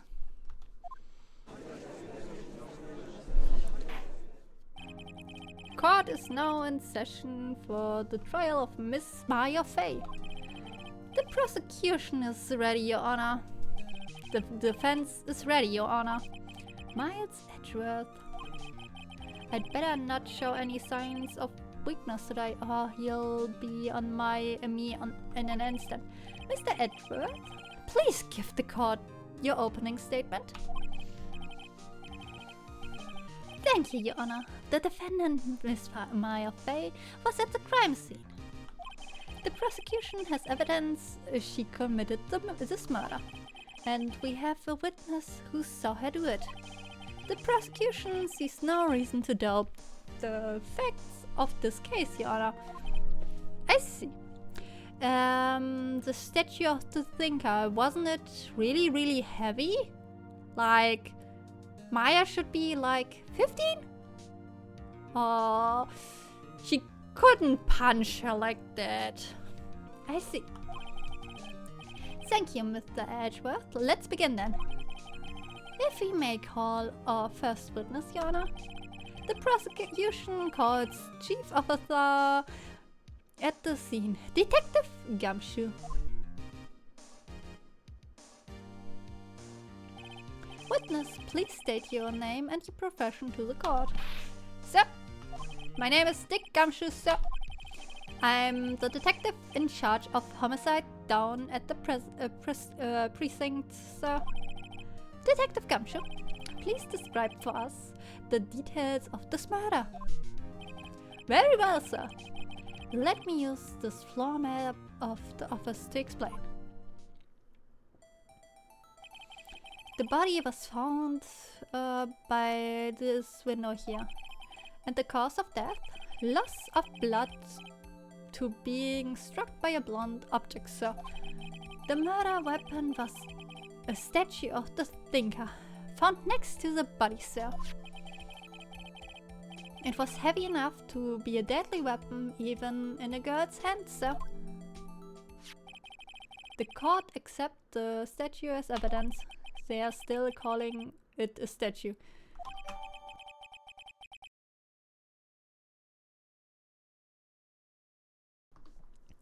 Allergies are running wild. Now, detective.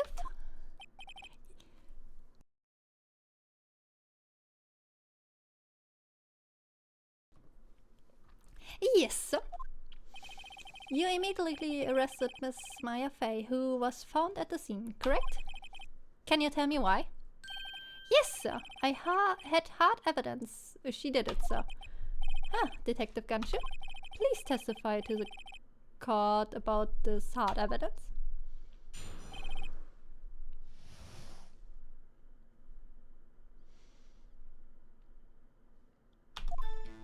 As soon as the phone call came in, I rushed to the scene. There were two people already. The defendant, as Miss Maya Fey, and the lawyer, Mr. Phoenix, Wright. I immediately arrested Miss Maya Fey. Why? We had a witness account describing her. The witness saw Miss Maya Fey at the very moment of the murder.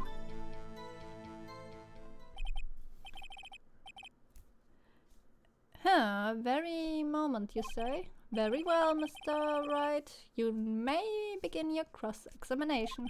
Yes, Your Honor. Cross-examine what? I couldn't see a single contradiction in this. Whoosh, smack. Hey, Maya just threw something at me. What is this? When my sister couldn't find any contradiction in the witness testimony, she would bluff it and press the witness on every detail.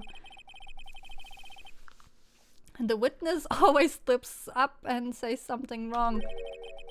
It worked a lot of times. Heh. So, where did Maya get the paper?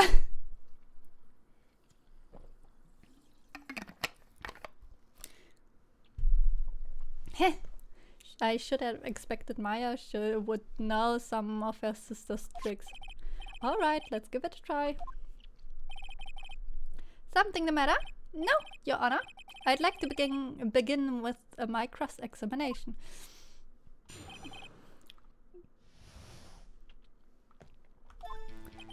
As soon rush to the scene. Why?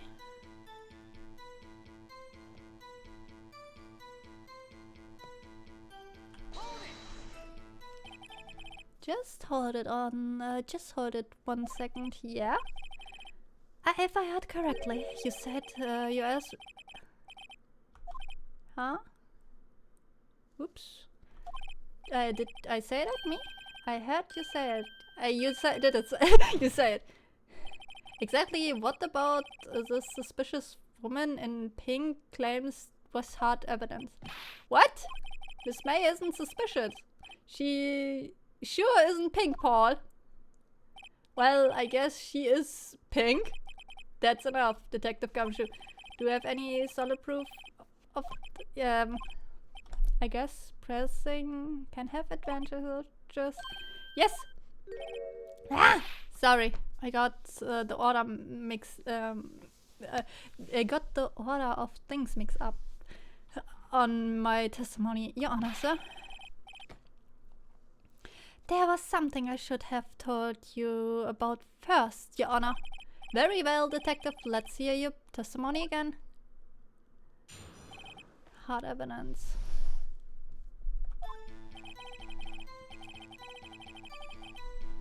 After securing the suspect, I examined the scene of the crime with my own eyes. I found a memo written on...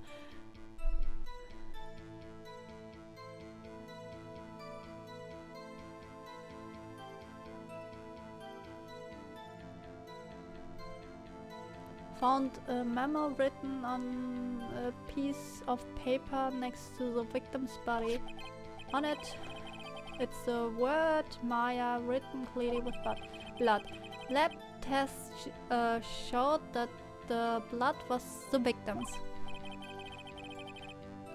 Also, there was blood found on the fingers of the victim. Before she died, the victim wrote the killer's name. How do you like that? That's my hard evidence. Huh. Before we begin cross-examination, I have a question for you, Detective. Your Honor? Why didn't you testify about this vital piece of evidence in the first time?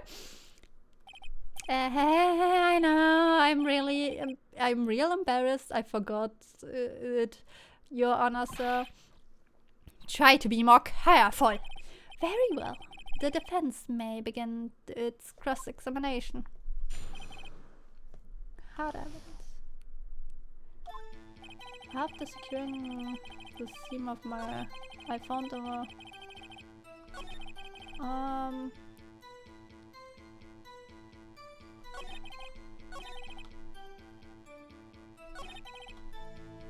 Present...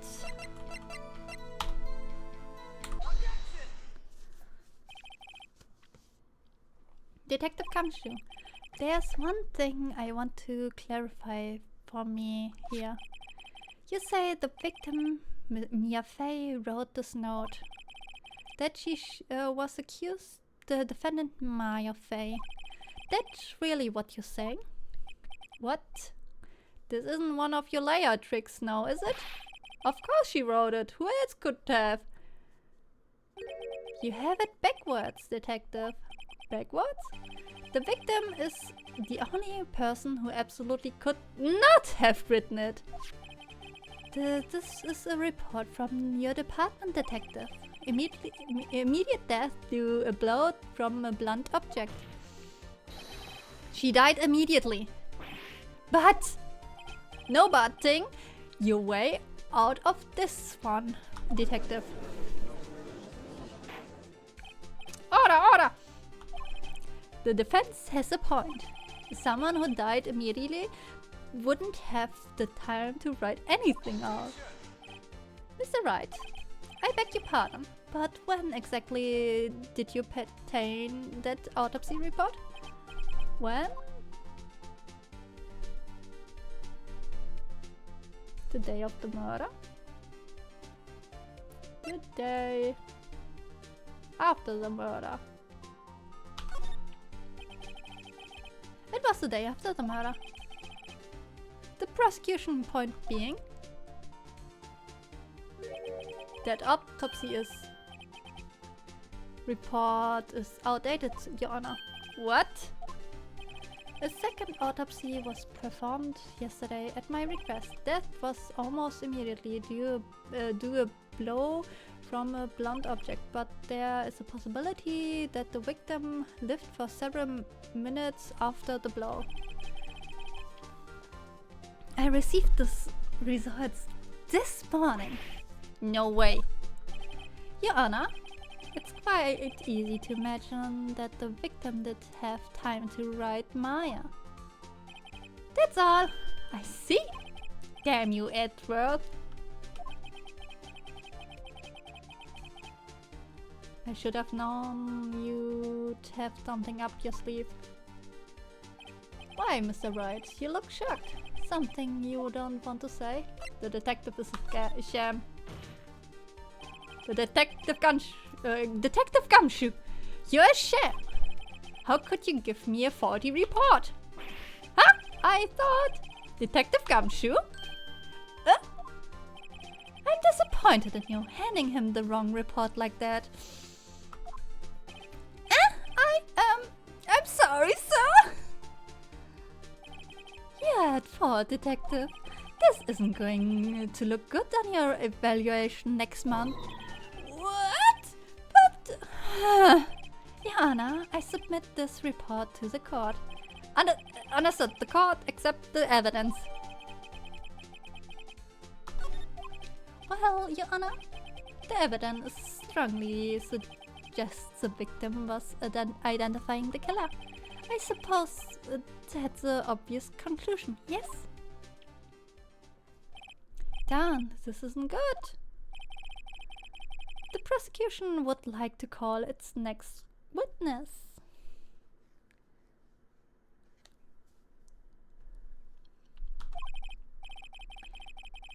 This poor, innocent girl saw the murder with her own eyes. Let the witness, Miss April May, take the stand. Exactly what part of her is innocent? Good question.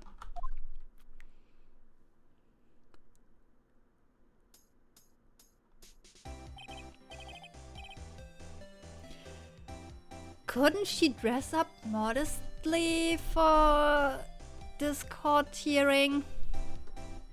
Witness, your name, please. April May. At your service.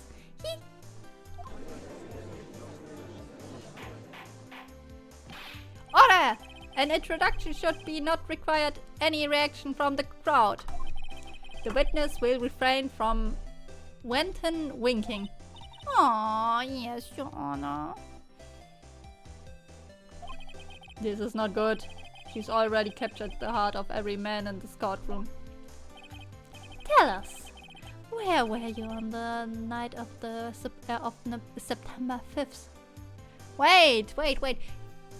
The court hearing isn't a few... This happened a few days ago. It couldn't be typed better. Lol. When the murder occurred. Gee, it was like in my hotel room. Teehee. I checked right after lunch. And this hotel is directly across from the Fay & Co. law office. That's right, big boy. Please testify to the court. First the updated autopsy report, now her poor Phoenix. Yeah. Please testify to the court about what you saw. Witness account. It was like 9 at night. I looked out the window, you know? And then, I saw a woman with long hair being attacked. The one attacking her was the mousy girl sitting in the defendant's chair. Then the woman dodged on the side and ran away. But that girl, she caught up to her and she hit her. Then the woman with the long hair, she kinda slammed. The end. That's all I saw. What the fuck? She did jiggle her boobs! That's all what I saw. Every little bitsy witsy.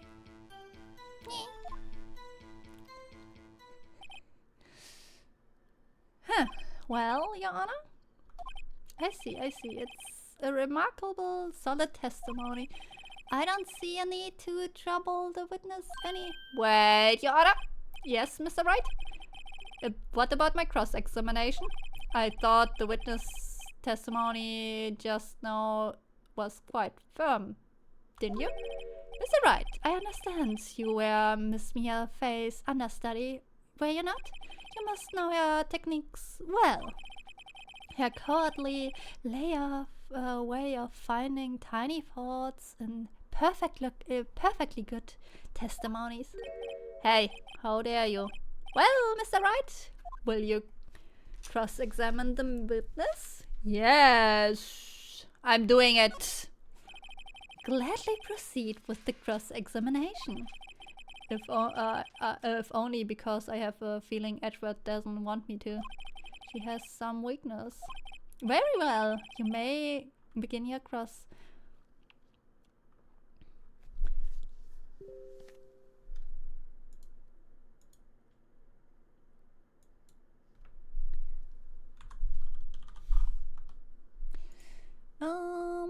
Shit. So, very well, you may begin with the cross-examination. Witness account. And then...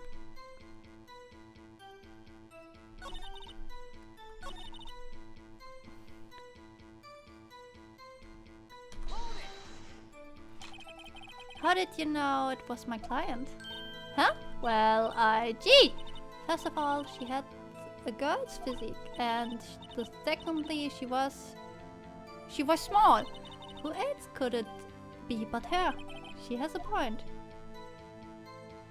I question your testimony. Hold it a minute. The testimony stinks. What?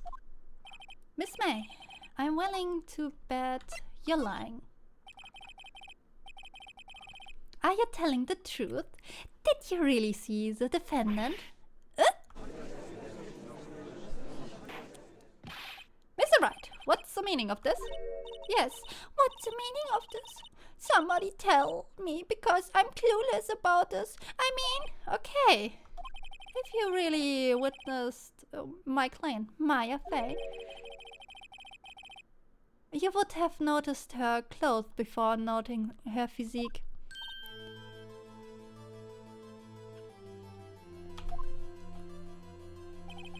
No one wears clothes like this on a daily basis except her.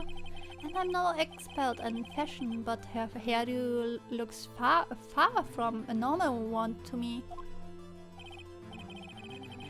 Yay! Then hi!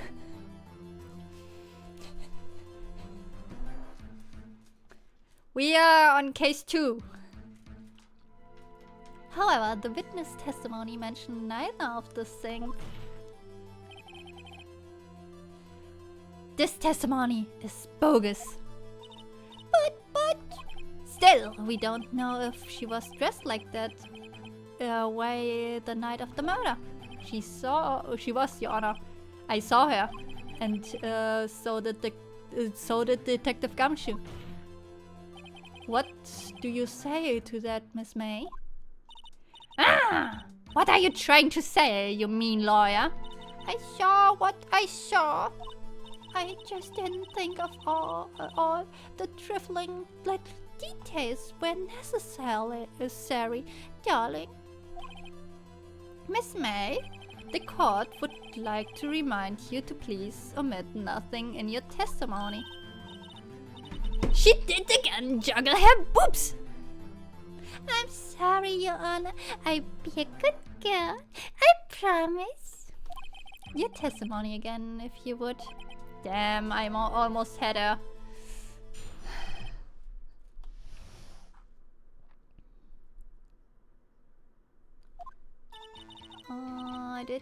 I did see everything. I did.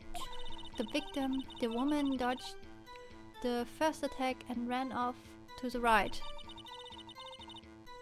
Then the girl in the hippie clothes ran after her.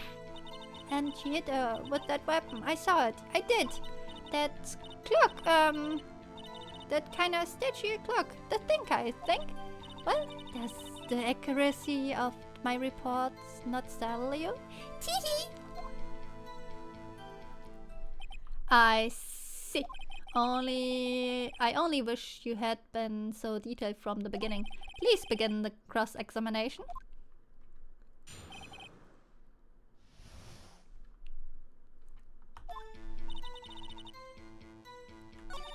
The victims.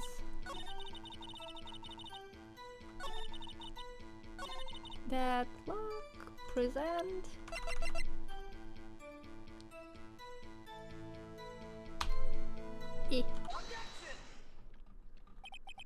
Miss May, what you said just now was quite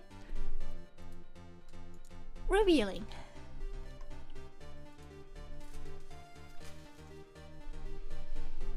Wait.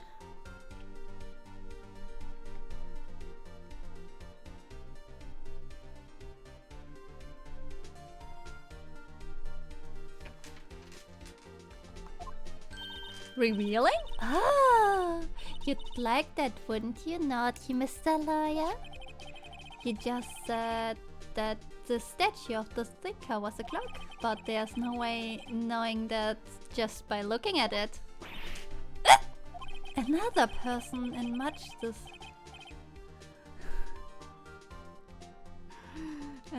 another person in much the same position as you recently called this a clock too, and he was found guilty of murder.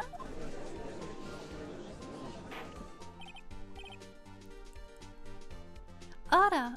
Order! Miss May, can you explain how you know it was a clock? The witness saw the murder with her own eyes. That's all that's important here. The defense is trying to confuse the issue with trivial concerns. Yes, of course. You will withdraw your question, Mr. Wright. But questions all I have, Your Honor, and as you may recall, I caught murders with those questions before. Well, only once. Objection sustained. You may continue to question the witness. Phew, that was close. If he stopped me there, the trial would be over. Huh? What? So what happens now? What happens now is you answer my question. How did you know it was a clock? What? That's... because I heard it? Yes, I heard it. It said the time. So you've been into the law offices of Fay & Co? No? Hey, I didn't say that. Why would I go there? I heard it from my hotel room. The law office of Fay & Co, where the murder took place, is very close to the hotel. She could easily have heard the clock. Ah, well, Mr. Wright, are you satisfied? No, Your Honor. I can't give up now. I'm not satisfied because it couldn't have rung. Your Honor, members of the court, it's inconceivable that the clock in question have rung. It's empty. The clock is missing its clockwork. How could you possibly... Just take a look right now. Oh! See anything interesting, Your Honor? It's... as the defense says. This clock is missing its clockwork. It's quite empty. Mr. Wright, would you care to explain to the court the meaning of this? As you can see, the clock was empty and it couldn't have rung. Therefore, this witness is a big, fat liar. Fat? Well, Miss May?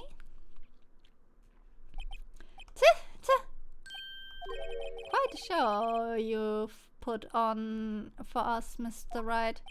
He knew the clock was empty. Somehow he knew. I'm afraid you've forgotten one thing, however. Indeed, the clock was empty. As you say, it can't ring. However, we must ask, when was the clockwork removed? If it was after the witness heard the clock, then there's no contradiction. Huh, that's true. That's a possibility. The clock have been emptied after she heard it. And this is how, exactly what happened, Your Honor. Well, Mr. Wright, can you prove when the clockwork was removed? Ho ho! Impossible, of course. I have proof! What? Wasn't it you who told me proof is everything? Well, I was listening, and now I'll show you the proof you like so much. The evidence that proved the clockwork was removed. This one!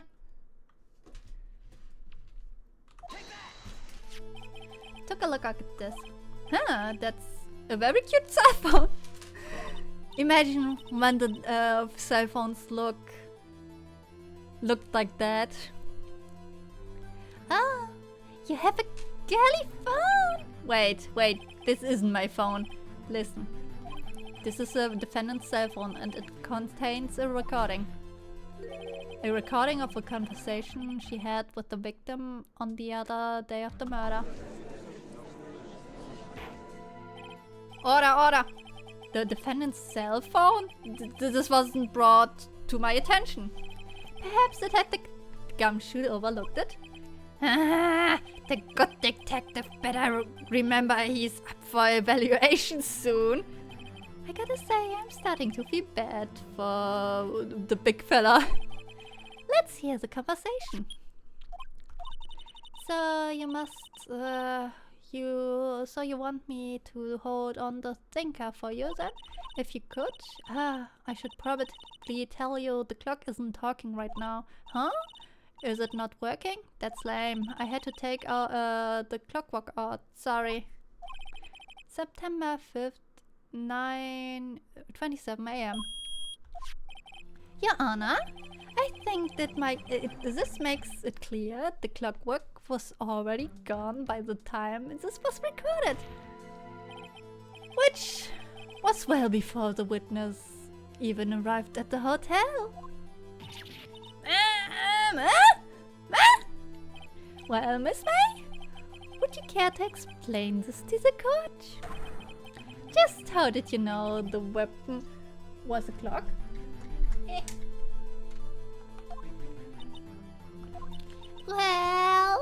Well, isn't it obvious?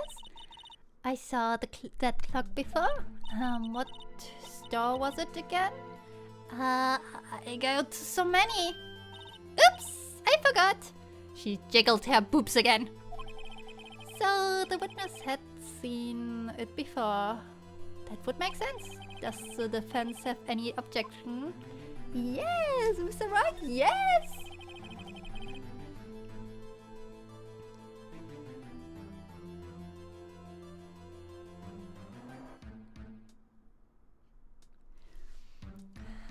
The witness claims she had seen it before, but this directly contradicts a piece of evidence already submitted to this court. Well then, let's see it.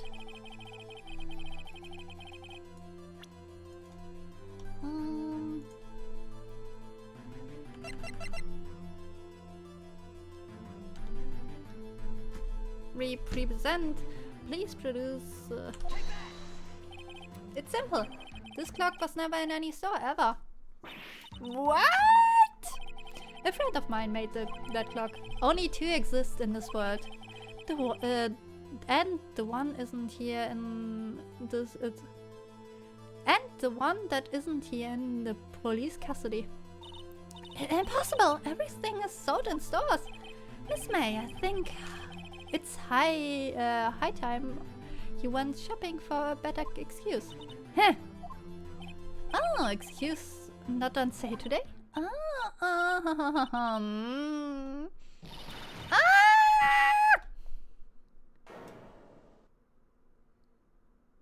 What the fuck?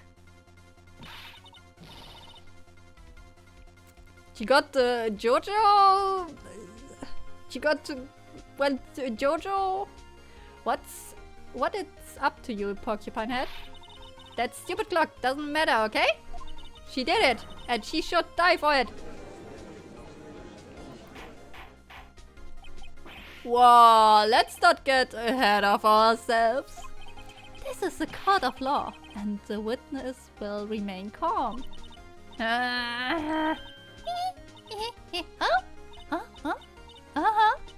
Silly me. Did I, like, lose it? I guess I did. Scary. Miss May, let me ask. Tell me, how did you know the weapon was a clock? Huh, oh dear. Does the defense have an opinion on this behavior? Okay, this is it. Yes, Your Honor. Allow me to explain how I see the truth of the matter. Miss April May, you knew because you heard you knew the weapon was a clock because you heard about it. The witness never held the clock in her hand. However, she heard that it was a clock. She heard? It's correct, Your Honor. There's no other way. She could have known the thinker was a clock. And I can show you the proof. Well, this is interesting. Let's see it then. Show me the evidence. Pink hair, called Miss May. She might be your evil doppelganger. Yeah. But she has no cute bear eyes, ears, so... The wiretap. Yeah. Look, have a look at this. Ah, oh, that? I found this a maze. That's why she never reached your level. She can't reach that level of cuteness. Exactly! No one can! I found this in Miss May's room. Mr. Wright, please explain the court what this is. Miss April May, you were taping the victim's Miss Mia face phone. Tapping the victim's Miss... Were you not? Oh. Your Honor, this is irrelevant. Not entirely sure that it is. Objection overruled. It troubles me that our witness was in possession of a wiretap. This is outrageous. Does the defense truly claim that the witness was tapping her phone? Absolutely. Even if that was the case, which is not, you still have to prove one thing. Did the victim ever said that the weapon was a clock on the phone? Can you prove that? I think not. Oh yeah? I think I can. It's simple. What? Here's my proof. The proof that the victim said that the weapon was a clock. Again, the phone. I present the defendant's phone. Yes, we have seen that. Listen to it once more to the conversation between the defendant and the victim. Mia, what's up? You haven't called in a while. Well, actually, there's something I want you to hold on to for me. Again? What is it this time? It's a clock. It's made to look like a statue, the thinker, and it tells you the time. Miss April May, you used the wiretap to listen to this conversation. That's how you knew the thinker was a clock?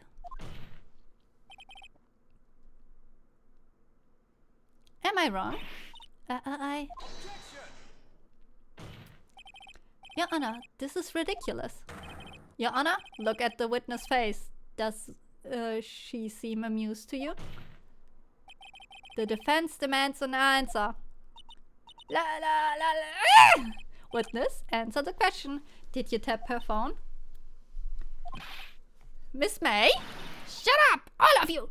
What gives you, lawyer?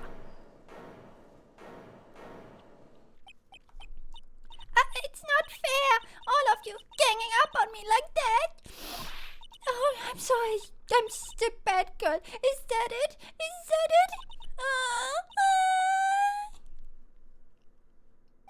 That did it. The court scene. The real Miss April May now. No deal.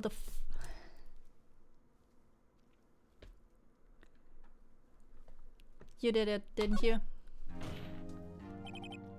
Miss May? What is this, you little shrimp? Talk to me like... talk to me in that tone of your voice, will you? You killed her, didn't you? Order! There will be order! What? How can you possibly say that? Are you mad? Oh, all I did was a little wiretapping. Oops! So you admit you tapped her phone. But wait! I didn't do anything bad like murder. I'm a good girl. Really? Can you prove it? No way she can prove it. You think you're so smart, Mr. Lawyer, but I can prove it, and I will. You can't be serious, no way. Way! I say way. Oh, and I assure you I'm serious, Mr. Lawyer. Huh! Okay, so the killing happened around 9 at night. Why? That's just when I saw... and when I was getting room service from the sweet bellboy. Room service? Iced coffee, I believe it was. 9 PM and iced coffee. You don't want to sleep, girl, don't you? Iced coffee, you know, like normal coffee, but cold. If you don't drink it quick, the ice melts and you have regular cold coffee. Ice. She needed to stay awake for murdering or something. Iced coffee. She jiggled her boobs again. I think I make this up. Ask the bellboy. Ergo, the witness was not on the scene at the time of the murder. So where does that leave us? It's my great displeasure to inform you that the witness appears to have been tapping the victim's telephone. However, that is a separate crime with no bearing on the current case whatsoever. Her testimony stands. She saw the defendant, Maya Fey, commit murder. No, they're going to just let her walk away. There's no way I can win this unless I tie Miss May to the murder somehow. Well, does the defense have anything to say? Well, come on, think of something. Kill the bellboy. The defense would like to call the hotel bellboy as a witness. There's something suspicious here, and I'm going to get to the bottom of it. I think you have sunken quite low enough already. I object to calling the bellboy. Why? What's your reason? Because I heard that wiretapping had nothing to do with the killing. However, if you agree to one condition, I consent to calling this witness. Condition? If Miss April May's alibi is not called into question after you examine the bellboy, then you will recognize that Miss May was not the killer, thus she's innocent. And thereby you must also accept the verdict of guilty for Miss Maya Fey. That's my condition. What? I better find something suspicious in that bellboy's testimony, otherwise Maya will be declared guilty on the spot. What should I do? Accept on the condition. Alright, I've got nothing to lose except for, well, everything. Understood. I accept your condition. Huh! Fool! You fell right into my trap. And wait. Very well. The court calls the hotel bellboy to the stand.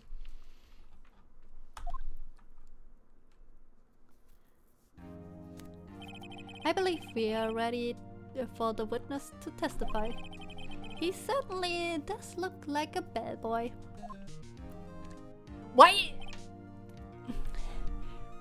does he have a tablet with tea and cookies in the courtroom? Why? Oh my god. Yes, sir. I received your summons in the middle of work, sir. I'm happy to be of service, so people know he is the bellboy. That tea set looks rather heavy, so without further ado, the witness may begin his testimony. Very good, sir.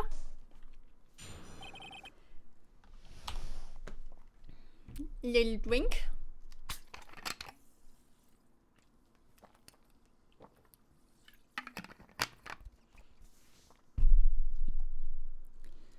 I do not know if the rewards function. I did some... hopefully I did that right with the rewards that you can make a big bonk. I am the head bellboy at the fine Gatewater Hotel in the business of 4 generations. I believe I received a call after 8 in the evening from our guest, Miss May. She asked for an iced coffee to be brought to her at 9 on the dot, sir. I brought it to her at precisely the requested time, of course. And I delivered the iced coffee to our guest, Miss May herself. I see. The defense may begin its cross-examination. Right, I'm ready. I hope. This it is. If I can't prove Miss May was involved with the murder now, Maya will be finished.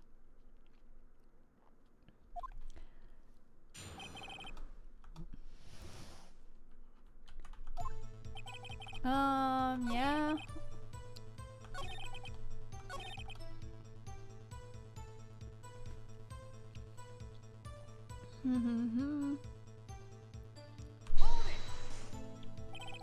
Precisely 9, then?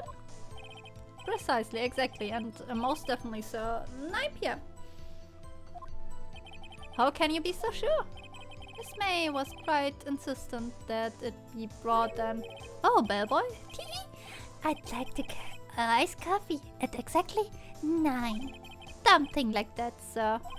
Therefore, I knocked at her door at the crack 9 of 9, so why would she be so particular about this time?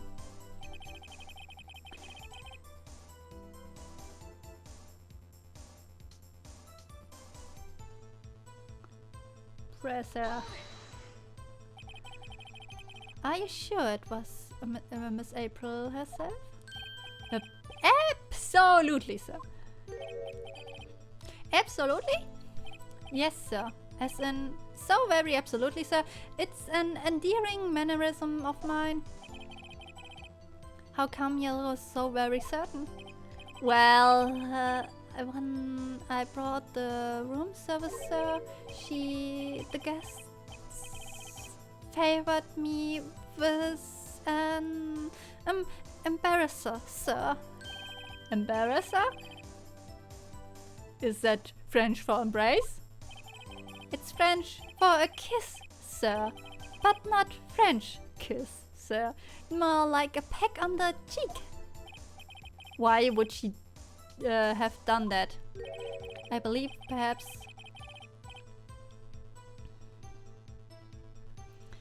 she was momentarily swayed by my prim demeanor, sir. It was a moment I shall never forget, sir. Sounds pretty fishy to me. I think Miss May was up to something and wanted the bellboy to remember her. It's so good. There's nothing here. Is that it? Tja, finally you understand. This bellboy had absolutely no reason to lie. Now, if you have any decency, you will end this rather tedious cross-examination here. It was a bit tedious. The witness may leave the stand. I can't let this happen, can I? Protest! Please wait. Yes, does the defense have something to add? One last question. Let me ask one last question. Your Honor, I must object. This charade of justice has gone long enough. Now, Mr. Edgeworth. Alright, Mr. Wright. I'll give you one more question. That's all. Okay, this is really it. No, this is my last chance. What do I check in?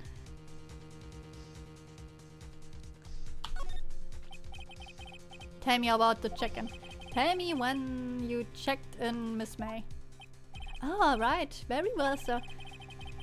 My first thought was she was a beautiful person.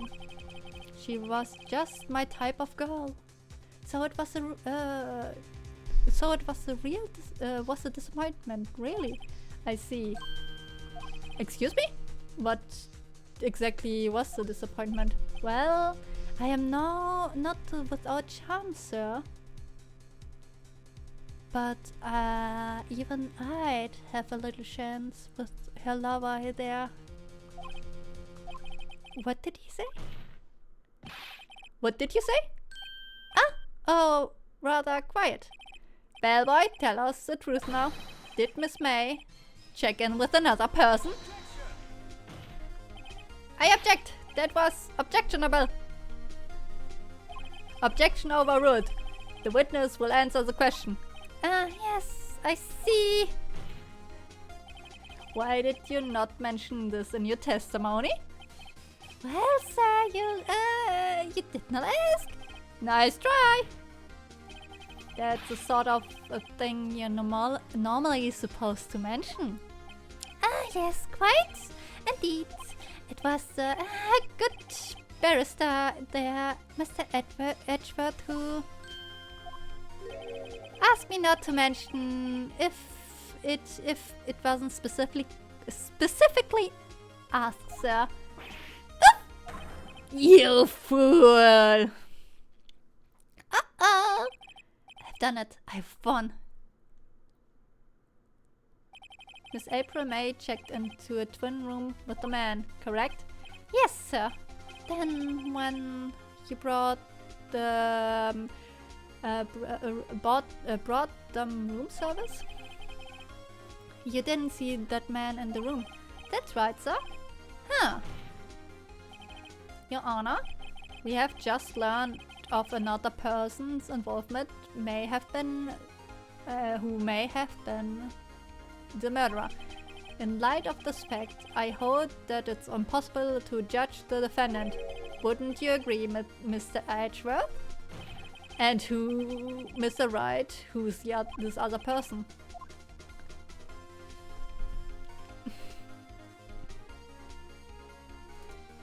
This man was Miss May. The man who checked in with Miss May. Your Honor? As has been previously revealed, Miss May was tapping the victim's phone. Yet, Miss May herself has an alibi at the time of the murder. However, that does not clear the man that was with her. The bellboy saw no one else in the room at the time of the murder. What a convenient little setup, but it's too late. Too late? I suppose you'd like it to if it was too late, wouldn't you? After all, it was you who hid the presence of the other man from this court. Oof! Upstart, amateur. These accusations are ludicrous. Enough! The court acknowledged the defense argument. I expect the prosecution and defense to look into this matter fully. Am I understood? To be honest, those accusations are completely true. Yeah. Yes. Yes, Your Honor. This is all today for today. The trial of Maya Fey. The court is adjourned. September 7th. 2 p.m. 2:24 p.m. District Court, defendant lobby number 1. Mr. Wright! You were amazing in there! Really? I think I might be your newest fan. Oh, I was just doing my job, you know? Then again, that other attorney was pretty cool too. Huh? The face of his with this white eyes, the trembling lips. It sent shivers up my spine. Huh? If you say so. So what happens with me? Do I go to do I get to go home now? Well, no, I don't think so. Not yet. Oh, I see. But I got a great lead in today's trial. A lead? That man with Miss May. He has the key. Oh, I get it. What happened to Miss May after that? Anyway, I heard they arrested her. I'm guessing she's learning her charms won't work everywhere. She's probably at the detention center now. I may have to go down there later. Anyway, this case is far from closed. Yes, sir. I'm going to find out more about this man. Do you think he was the one who... Maybe so, sis. Please don't worry. I'll find him by tomorrow, I promise. I'm counting on you. I asked a full record of April May's testimony. I thought it might come in handy during the trial tomorrow, but for now that I have it, I'm not so sure anymore. Most of her testimony was all lies. The only part that wasn't been stricken from the record. I don't know how much good of this will do me at all now. Anyway, time to hit the pavement and do some investigating. Maya doesn't belong in that detention center, and it's up to me to set her free. To be continued.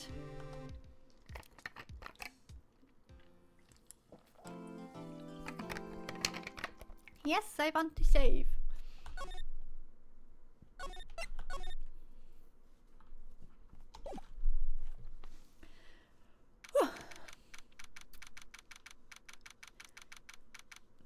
September 7th, 3:11 p.m. Detention center, visitors room. Well, hello! I didn't expect anyone to visit me in such a dang place as this. It's really quite moving. Not you stinking lawyer. I hope you die. Have you come to laugh? Yes, laugh at the fallen Miss May. No, not really. There's something I wanted to ask. Unfortunately, there is nothing to be asked. Haven't you done enough questioning, you spiky head? Here we go again. Please, you're scaring the security guard. So, what is it you wish to ask of me then? Huh? For starters, how did you get so so totally whacked? Good question.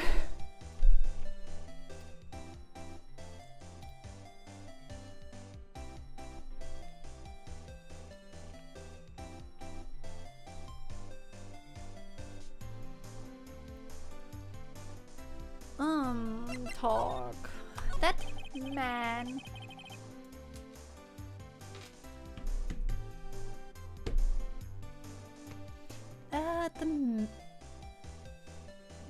About the man who stayed with you in the hotel room. Can you tell me about him? Please, come on. No way, Jose. Huh. Maybe if I had something to get her to talk.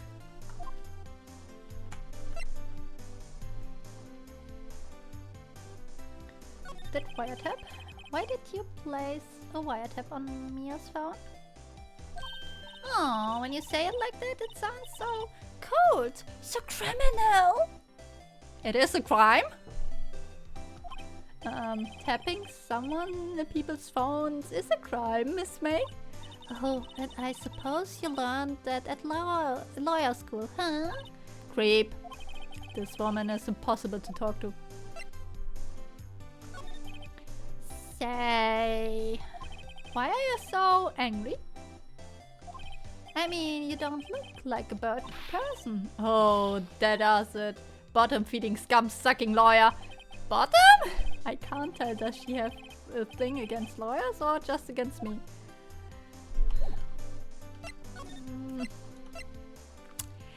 Yeah,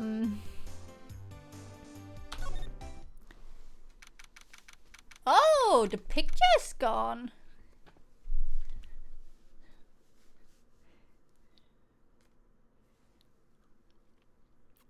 I'm pretty sure she hates lawyer as a whole. Yeah. Especially if she can't charm them, if you know what I mean. Like, boing, boing, boing. You know? September 7, Grossberg Law Office. Huh? Looks like Grossberg is out again. Maybe he's avoiding me for some reason. Examine. Wait a second. Wasn't there a giant painting hanging on the wall? Yeah, it was a painting of...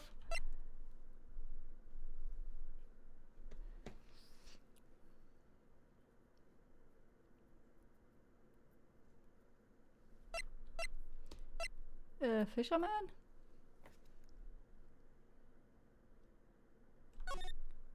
Wasn't it? It wasn't very memorable painting anyhow. A solid mahogany desk.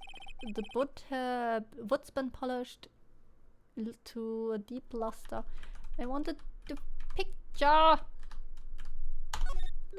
What's this? Old photos? There are two laying there. Something been written in pencil on the backs.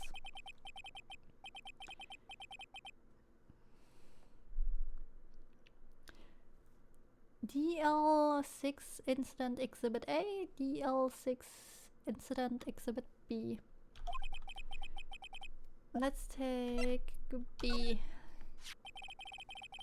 Why would have Grossberg have a picture of this man? This might be a valuable clue, but I'll take it for now.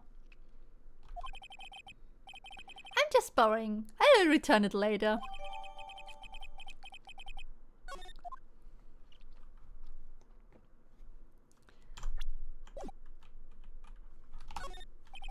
No clues here.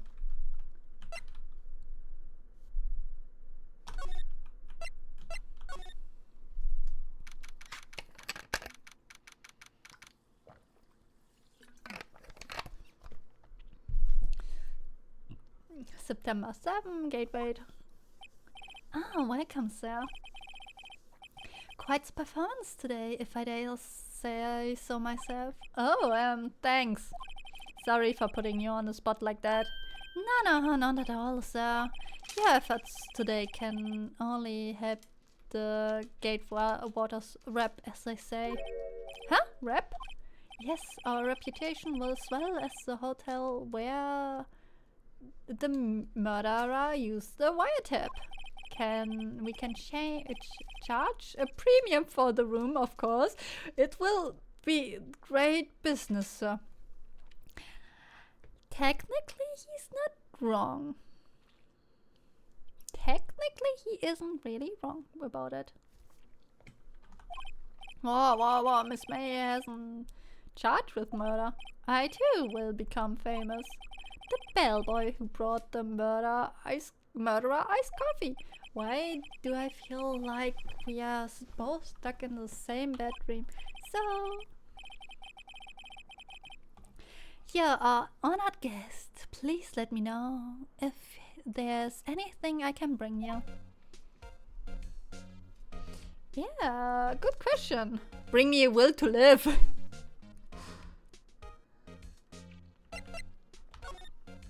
Miss May. About Miss May. Oh, her? Sir, not to boast, but I knew the one moment I saw her, she'd do it. I say. Do what? I'm starting to think the most suspicious person is this guy. The man with... I want you to ask about the man who was with Miss May? Ah, yes.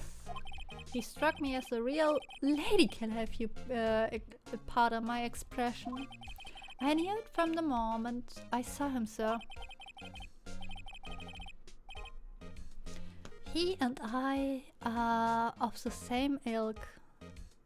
We both carry the scent of danger. There we are in total agreement, Mr. Psycho Bellboy. If you had a photo of that man, I'm quite sure I could identify him. A photo, huh? The hotel?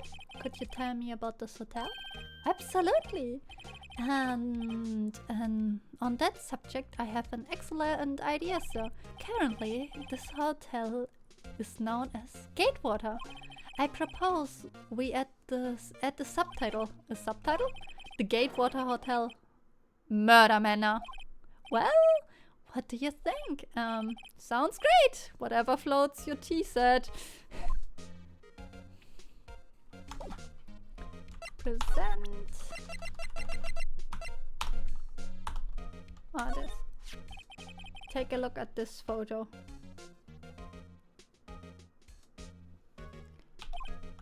That's him, detective. I'm the lawyer. Oh, I know that. I just wanted to say detective once. You know how it is. No, I don't. Without a doubt. That's the man who checked in with Miss April May.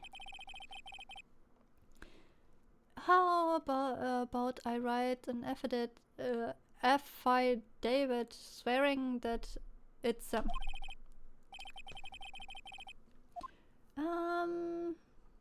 have him an affidavit.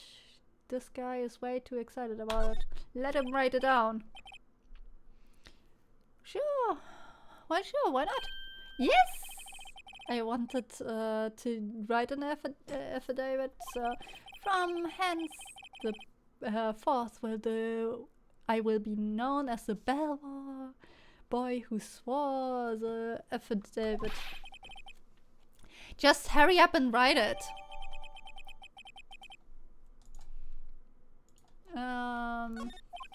Not even Miss May can play dumb to this. So we can now go back to the detention center. You again? Can't you take a hint and stay gone? Hey, the only reason I'm back here is because you won't talk to me. Oh, so it's my fault now? You don't just have spiky hair. You have also a spiky heart. That does it. When this case is done, I'm shaving my head.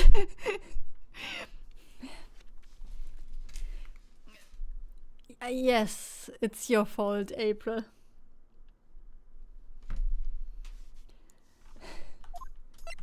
Present.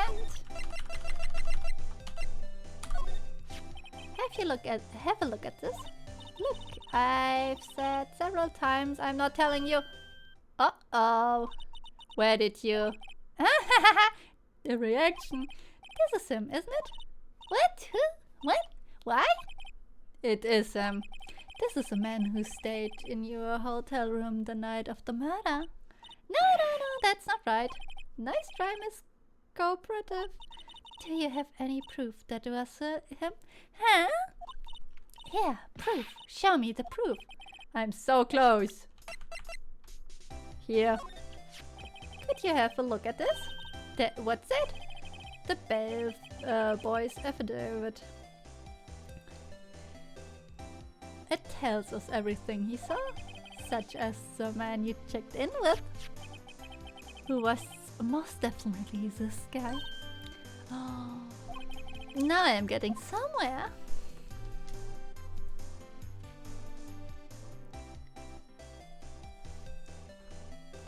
Push your heart. This is it. It's all or nothing. Time to do a little bluff. No use playing dumb, if indeed it's an act. If you don't talk, I'm taking this info to the press. What? Even though he should been witness to he'd been witness to murder, your little friend was missing. I'm pretty sure the press would have a field day with this your reputation. Oh, fine, I'll talk, you win, lawyer. Yes! Man, that felt good. It's great to be alive. Why are you pumping your fists at the air? Now tell me about the man you were with. That man, he's my boss. Wright, the president of information gathering conglomerate Blue Corp. White? Information gathering? Well, I suppose you could call it a detective agency. Huh. So, this is a man that was with you the night of the murder? I'm scared to talk. I don't want to end up like a... Oh. It's okay. I'll just ask Mr. White himself. Can you tell me where the Blue Corp is located? Mr. White at last. Finally a lead to on this guy. If April May couldn't have done it, that leaves him. Time to take action. Bellboys effort. I'm really starting to think Touch Detective XH Ace Attorney could be really funny. They both go goofy as heck. Well, there was crossover with Professor Layton.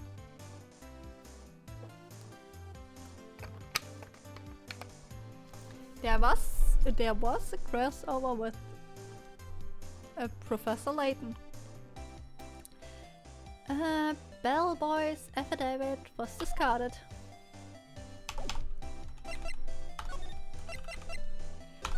But before we do that, I take a little break.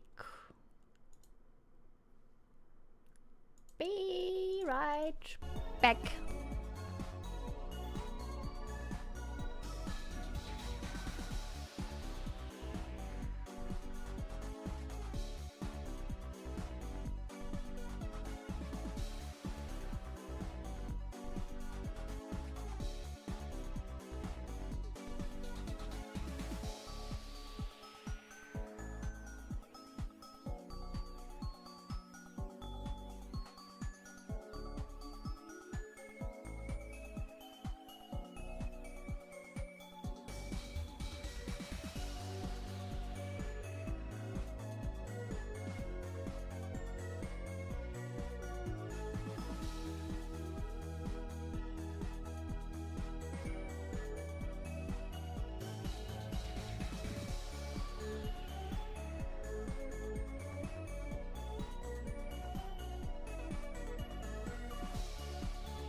Let's go. All cats are fine and dandy, and I found Jan in the shark bed. That's so cute. That's just cute. So, Blue Corp Corporation CEO office. What was the cereal decor? Welcome! Please furnish me with your title of your personage. What the? Hey, we know this painting. Where did we see it before?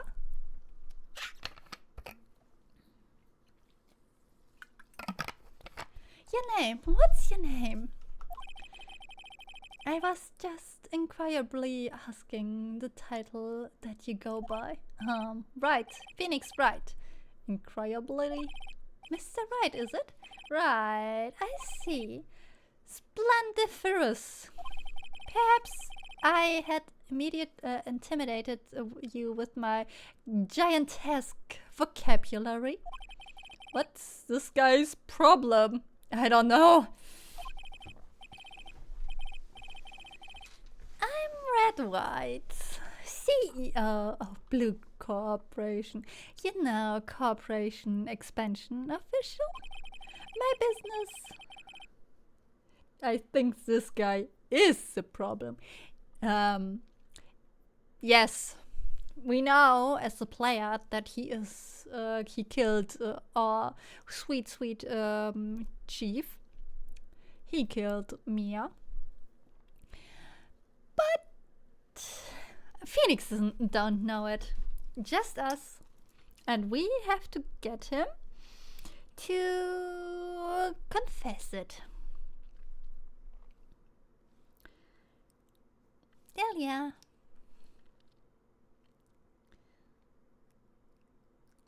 So, yeah. Hi, Jan. My business dealings bring me into contact with the elite of the elite. So I'm afraid I'm not used to conversation with some of the worldly challenged. What a fruitcake. Huh? Let me guess. You're an attorney fresh out of law school, are you not? That's the only explanation from why you would come to meet me like this. What does he mean by that? No matter. So what business does a mighty lawyer have with a man such as myself? Yips, this guy's arrogance meter is off the scale. Miss May is an employee of Blue Corp, is she not? Correct. She was my secretariat. What a shock it was to hear what she has done. What she has done? You mean the wiretap? Indeed, she is paid to answer phones, not tapping them. Tapping them is not in her job description. She does gather information for us as part of her duties, but I assure you, we do not condone illegal methods. It is ineffable that she would do this. It sounds like he's trying to turn Miss May into a scapegoat.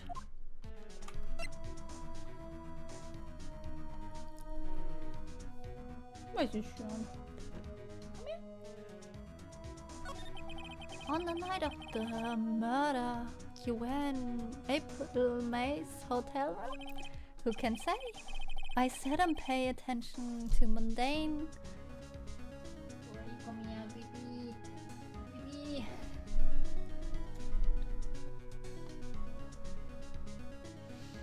No lap, baby. Okay. Yeah, crawlies. Mundane details such as time and place. My motto is, don't worry, be happy. Still, Mr. White, the hotel bellboy stated on the record that he does remember you very clearly.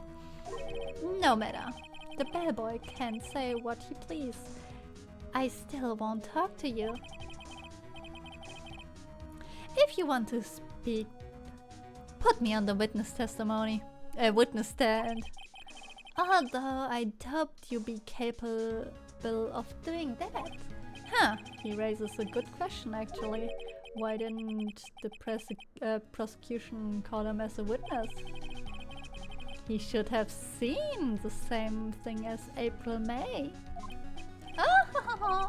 The police, the courts, to me they are mere toys, playthings for my amusement.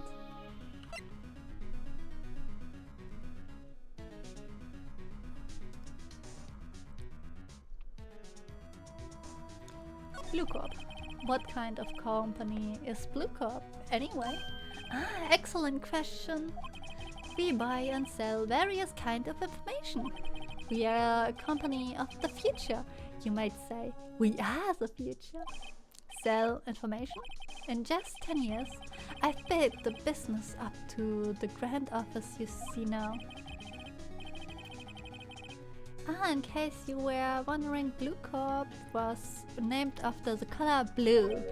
I read Wright of the Blue Corp as a founder and CEO named it so. And why you ask? Because I like the color blue, of course. Fantabulistic, is it not? That painting, there's a painting that's been bothering me. Yes. What might it be? That big... The hell is fantabulistic? I don't know. I don't know.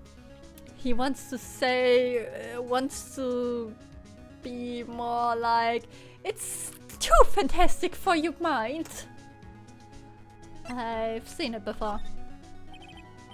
You know, I actually seen the painting before. Oh? Just yesterday, actually. Your point being? My point is simple. Rather, my question is simple. Why is that painting hanging on your wall? Is that wrong? Was it? Right. It appears you do not fully grasp your position here. I ask you again. Who are you? A lawyer? No, my feeble friend. A mere lawyer. Worth nothing. Zilk. Zippo. Nada. Just like that sorry excuse of for an attorney. Grody Burger.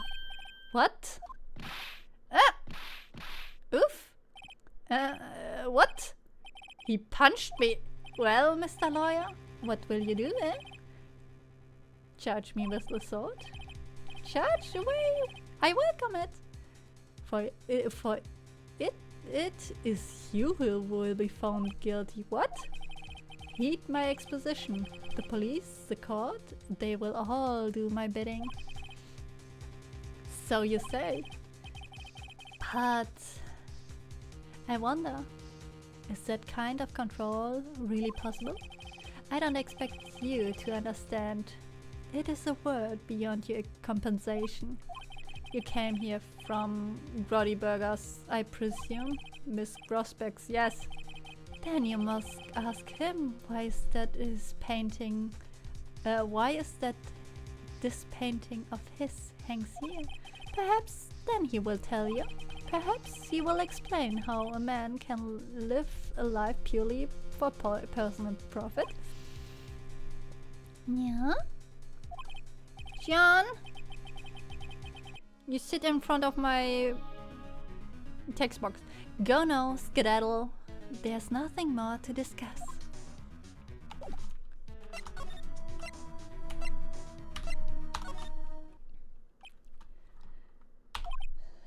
I want to punch your mustache away. Huh? I don't think he's noticed me standing here. Maybe I should clear my throat.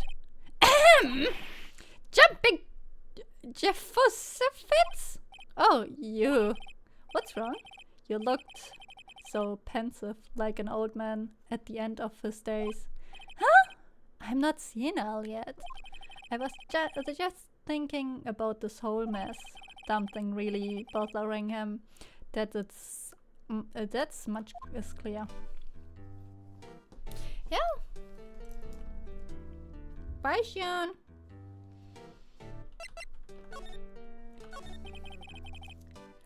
So you came to see the trial? Yes, I did. Something was bothering me all last night, you see. I couldn't get a wink of sleep. Really? What was that? Well, you see, it's just me and sister, that poor girl. My boy, I owe you my truly. I don't know what I would have done if things had gone poorly for the girl. Yeah.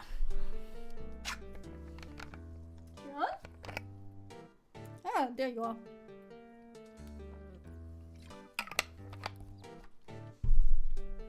Always stay hydrated. The fly is up here. I asked you before, but why did you refuse the request for the fence? I think I have the right to know. The right, Mr. Wright? No, I'm sorry. I just need more time to think about it, my boy. He does seem troubled about something. I'm starting to have a feeling I know what it is. It's Mr. White, isn't it? So I paid Blue Corp a visit. Oh, I see. Mr. Grossback? I have to admit, something has been bothering me.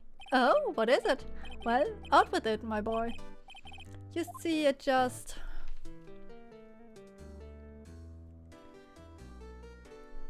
That big painting? Mr. Grossback, sir. There was a giant painting hanging right there the other day. Was that not?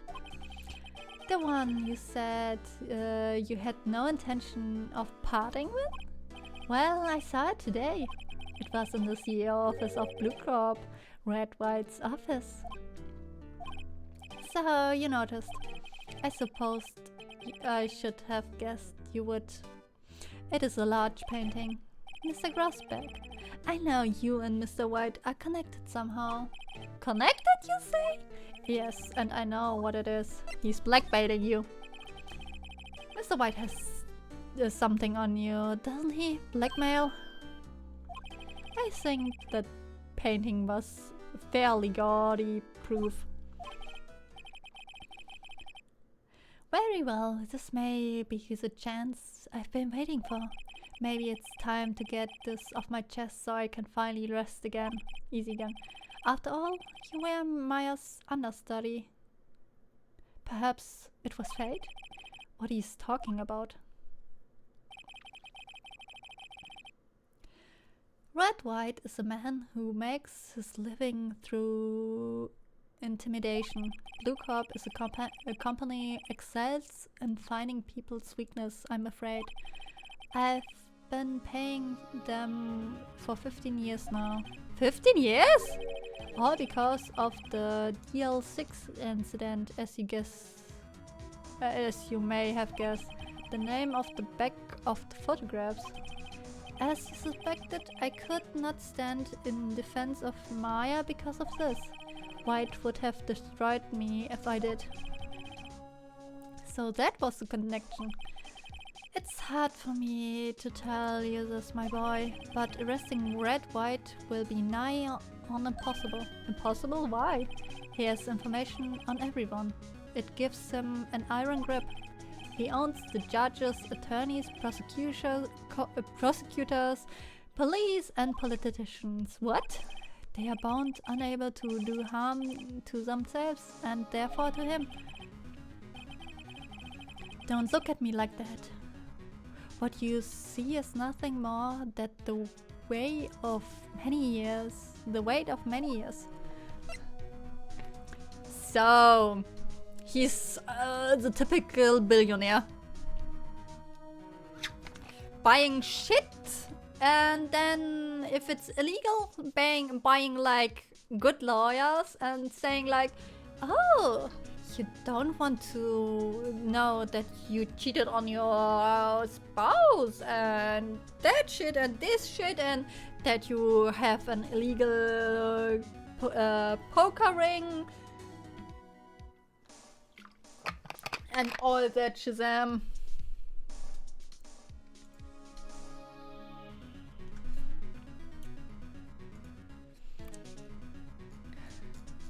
And all that.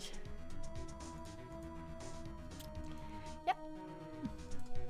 Reasons for the blackmail. But why were you blackmailed over this, Mr. Grossberg? The deal 6 incident was top secret at the time. It made sense. The police didn't want people to know they were using a medium. They couldn't let people know. But one person found out. I told him. You told Wright? He ordered me riches. It is an embarrassment to me now. Because I talked, the police were marked far and wide. In secret, they began looking for the one who sold them out. Of course, Wright heard about it, and he came to me.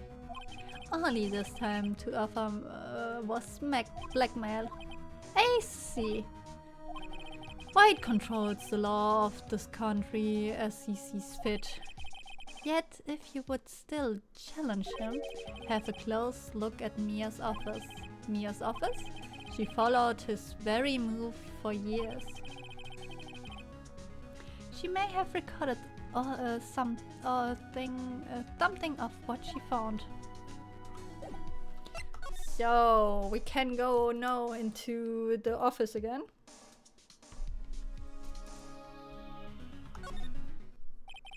It's funny looking at this room. It seems normal. Hard to imagine a murder took place here. Mr. Grossberg said there could be clues. Maybe I should have a look. Examine.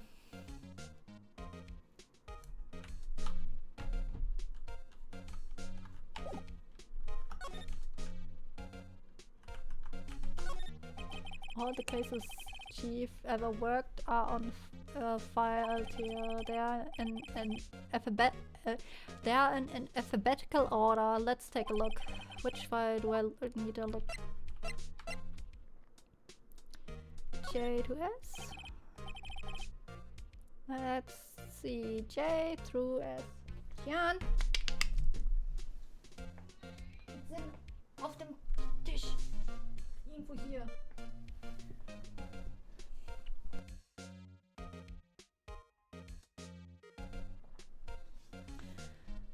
J through S. Nothing much in here. Maybe I just skim off some. This skim. Well, no harm in flipping through a bit, I guess. The biggest part here is the end of in S. Suicide? Ew. She has a collection of suicide reports. There's politicians, policemen. There's writing on most of these in pencil. White? This is Mia's handwriting. Wait, I get it. Mia thought he was involved in this suicides. White drove them all too. I can use the newspaper clippings. Let's find the most disturbing one. A news article about politician suicide. The word white is written in pencil at the top.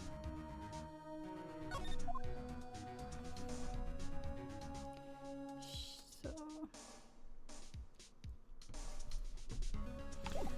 then we go.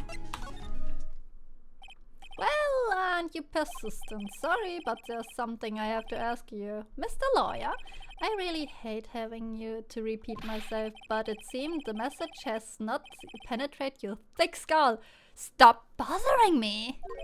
You try my patience further, I fear nasty accidents may occur. Do I make myself clear? Transparent.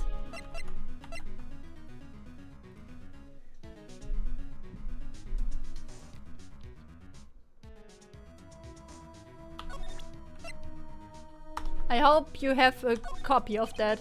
This is the only clue that Mia left me. I'd better make this count. Mr. White, see this? This is an article describing the suicide of a politician. He was embezzling secret government funds. Then one day word got leaked to the press, and the very next day he took his own life. And this concerns me how? I found this article in Mia's office. Miss Mia, she had a file filled with articles like this. Every one of them was labeled with a single word, White. Mr. White, I know that you did this to the politicians. You blackmailed him. You were blackmailing him. Blackmail? Not just him either. You were threatening and coercing hundreds of others. You were involved in all of the suicide cases that Mia investigated. This company is built on blackmail. Am I right, aren't I? What a bizarre accusation. Mr. Wrong?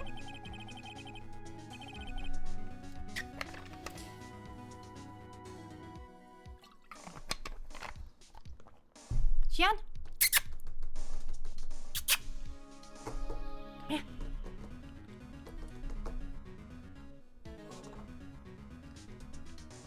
Der Fly ist hier!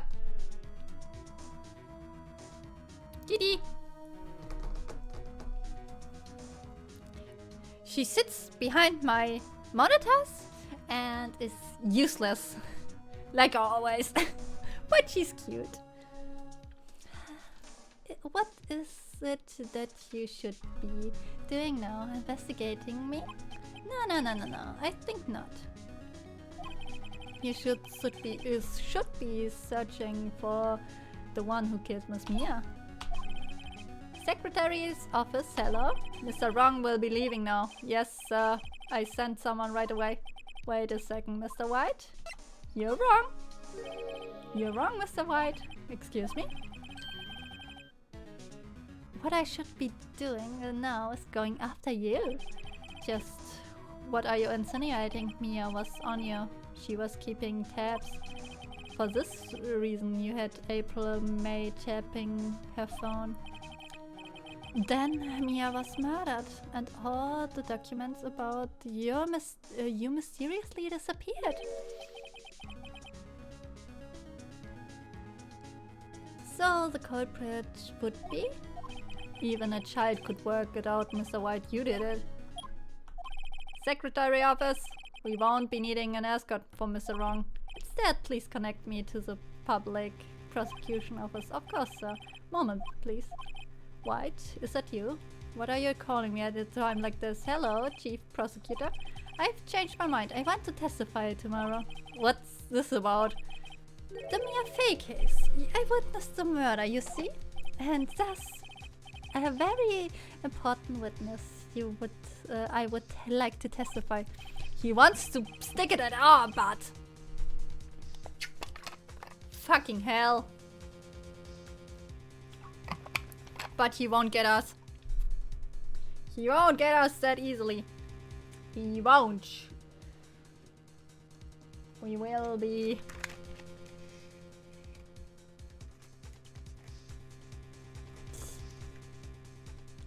Yeah.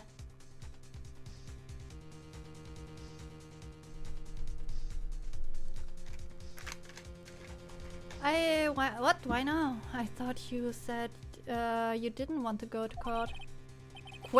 Quietude! I told you I changed my mind, didn't I?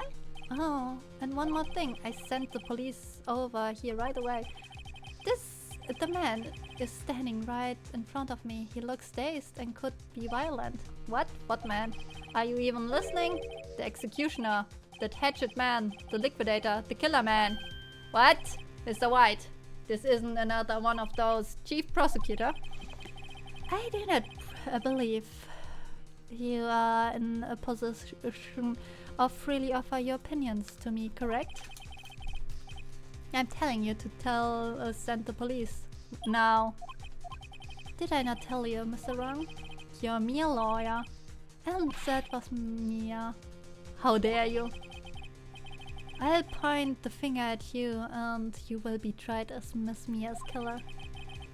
This case is good as Selden. No lawyer of any worth will defend you. I have friends in the local lawyers association, you know? You'll be given a lawyer so stupendously inept that they will make you look competent. I feel faint. Detective Gumshoe reporting. Ah, Butts! Harry Butts! Right, actually, Phoenix Wright. And my friend's name is Larry. Oh, right. Sorry, Paul. Butts was the murder, right? Detective Gumshoe, I present you the man who killed Miss Mia Fey. What? Take this despicable human human being into custody. Farewell, Mr. Wrong.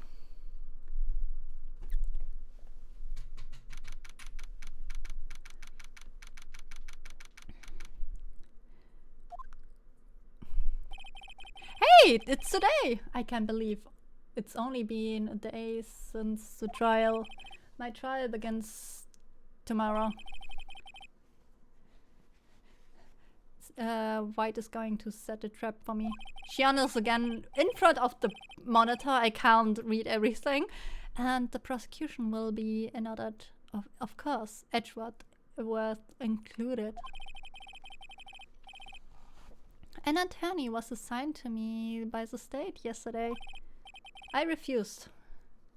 I had an idea. Right! Mr. Wright! Oh, Maya. Great, they let you out of detention. Just now, yes. It's all thanks to you. John? Would you go away? Good girl. Even you deserve your pets. You rubbing your fucking eye. Ha! Now I'm afraid we switched places. What? You mean you? I explained what had happened to Maya.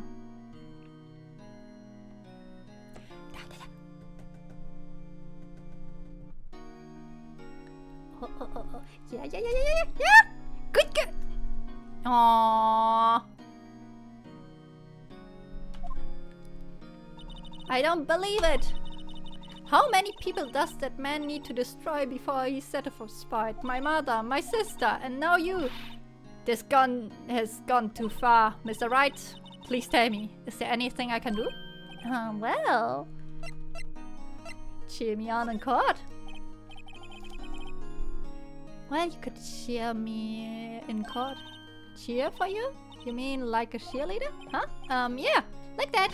Alright, leave it to me. Huh? I better go get an uniform and some pom-poms. Wait! What? I'm kidding. It was a joke. No way. No, really, I was kidding. But thanks. It's good to know you're on my side. And there really isn't anything you can do for me anyway. But I can't just sit here and do nothing.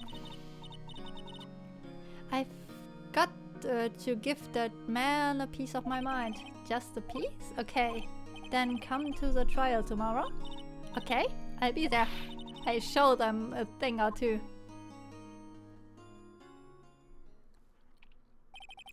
Times may change, yet with crime It's the same old story. In fact, it's gotten worse. Lengthy court proceedings are no longer realistic. Beginning a few years ago, a limit of 3 days was put on initial court trials. Almost all finish in a day, most with the guilty verdict.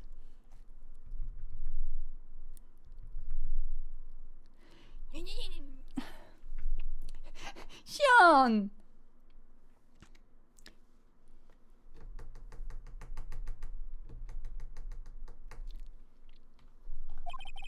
I never thought it would end up like I would end up in the defendant's chair myself for this case. With the true culprit appearing as a star witness, is it? Tomorrow it's me or him? To be continued.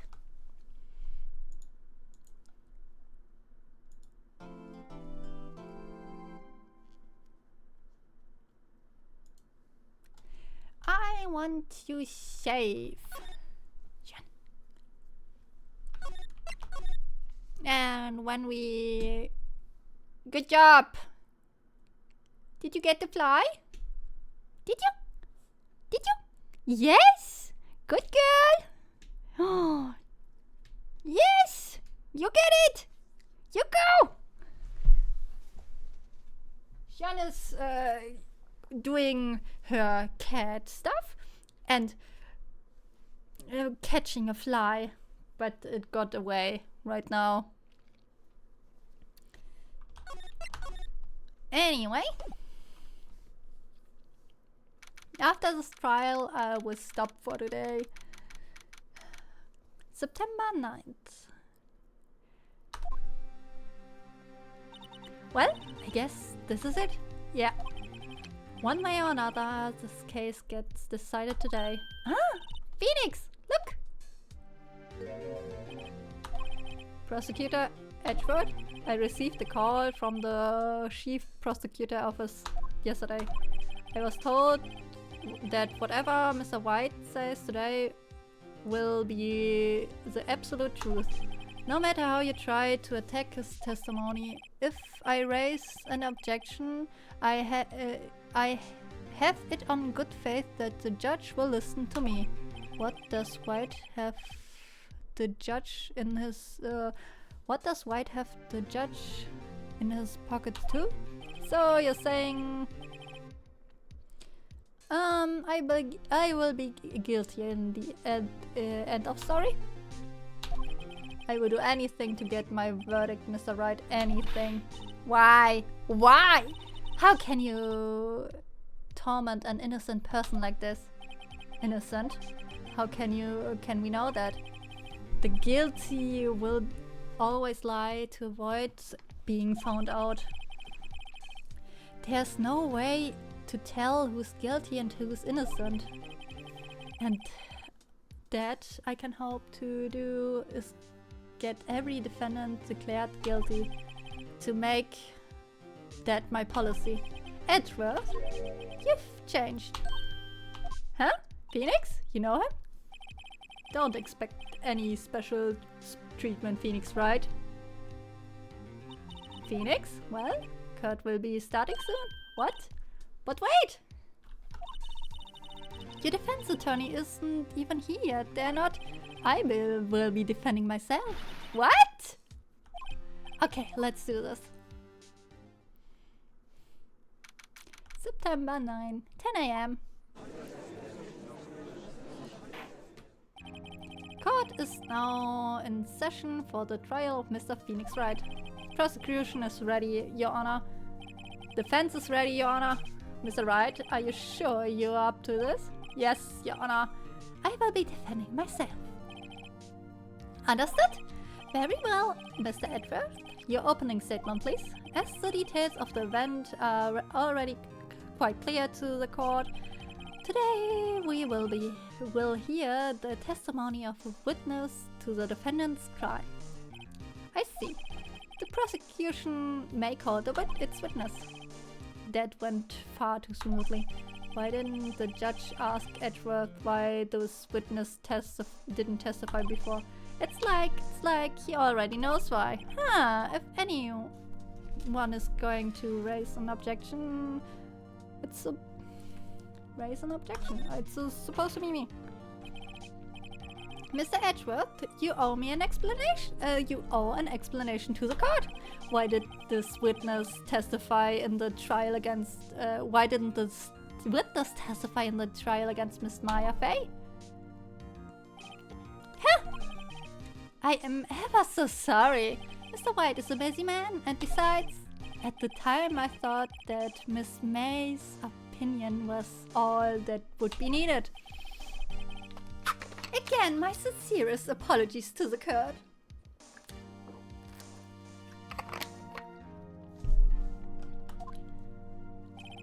Excellent, Mr. Edward. I appreciate your demeanor. Great, he gets to show off and I get nowhere. I would like to call Mr. Red White to the stand. He has such a punchable face. Please state your full name. You wish to know the title of my personage? Your name. Yes, that is what I said. Oh dear, do my locutions confuse? Name. These two are great together. My name is Red White. But my friends call me Blanconino? I'm the CEO, or to use a more common term, the president of Blue Corp. Jan? Did you know the victim is Mia Fey? That would be negatory. No, I did not. Did he just put words together that sounds like the cat match? Diese German word matching stuff? You were at the Gatewater Hotel at the night of the murder? Correct. And you witnessed the murder from there? Uh-huh. Why tell you what you already know? Very well, Mr. White. You may begin your testimony. If I can't rip this guy testimony apart, I'm done for. Why do I always feel like it's the end of the world and I'm the last one standing? Ha ha ha ha! He has a very punchable face. I hope you have made your peace with God, Mr. Lawyer. Let him have it, Phoenix. Witness account. Let's see. It was about 9, I believe. It was quite pacifying. Imagine someone shanking White just for his blink. Yeah. That's reading to you some papers by the window. Then I heard a bed lamp coming from the outside. Surprised, I turned to look at the building across the way. It was when I saw him, the spiky-haired man attacking the woman with long hair. Needless to say, that man was none other than you, Mr. Lawyer. I caught Miss May over and over at once. She too was flabbergasted, of course. The victim, she ran away, but you gave her a chase. Finally, there was a terrible impact, then it was all over. Huh. Things occurred as you testified. Then, if things occurred as you testified, then I'm afraid the defendant is guilty. Very well, defendant. I mean, Mr. Wright. Your cross-examination. Yes, Your Honor.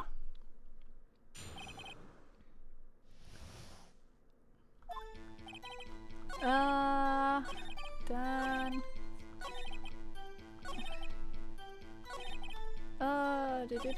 the victim. She ran.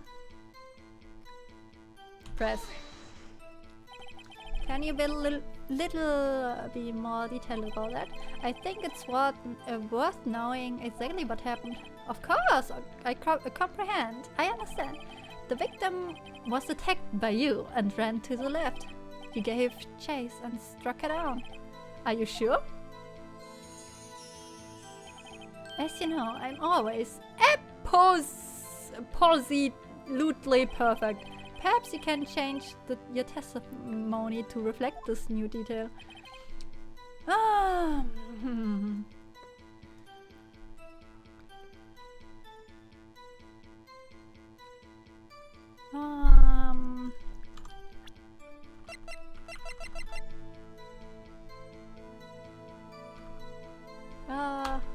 This Wait, right there! Mr. White, you dug your own grave. What is this? You said the victim ran to the left, but that directly contradicts Miss May's testimony. She clearly stated that the victim ran right. Oh, it's simple. You have misheard her. I think not. Look at the floor plans. The killer was here, and the victim was here. And if the victim ran to the left, as he claimed she did, she would have been running directly directly away from the door. She would have been running into a dead end. Don't you think that's a bit odd? Find that a bit odd? Very strange. I did run to the left. I did. Phoenix, look at his face. I don't think he's lying about this one. True. Maybe he did see the victim run left, so he did witness the killer. Wait a second, Mr. Wright? Yes, Your Honor. Miss May says right and Mr. White says left. Can you explain the contradiction to the skirt? Both are right. Both of witnesses are telling the truth. Ha! I doubt it. Rather, that does not clear up the contradiction. There's one scenario that would explain the conflicting accountings. What? Obviously, the witness was not viewing the crime from the hotel. Mr. Wright, what do you mean? Yes, what do you mean he was not viewing the crime from the hotel? If he was not in the hotel, where could he have been? In the law office of Faye and Co., of course.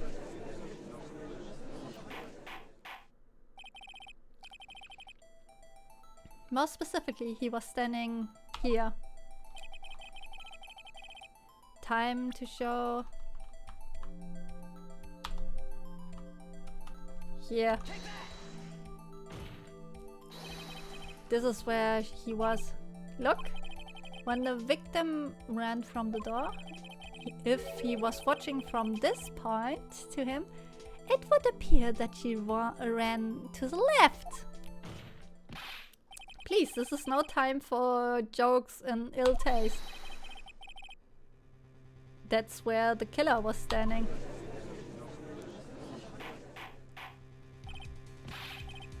Order! I will have order. Anyone disturbing the order of this courtroom will be held in contempt. Mr. Wright, what are you suggesting? Rapscallion?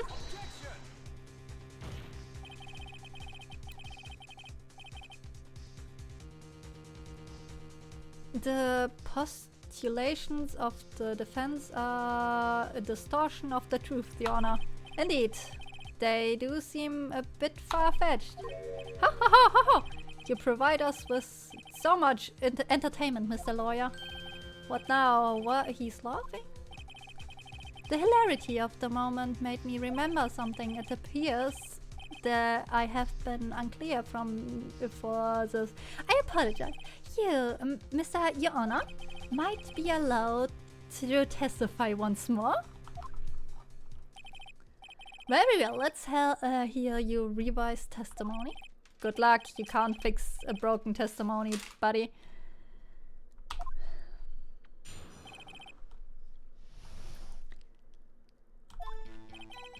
Miss May's testimony was correct. That was fine. When you assaulted the girl, she first ran to the left, and then you hit her savagely. That's what I saw. And next, with the last of her strength, she ran to the right. You chased her and delivered the final blow. That it was Miss May saw. You see, you hit her twice. Don't you remember, Mr. Lawyer? Huh, that does seem to make sense. Will you cross-examining this? You bet I will. I mean, yes, Your Honor.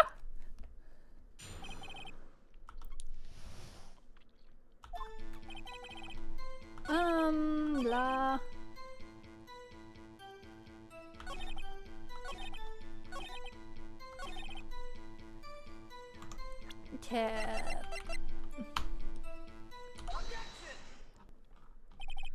Mr. White, the victim died from a single blow.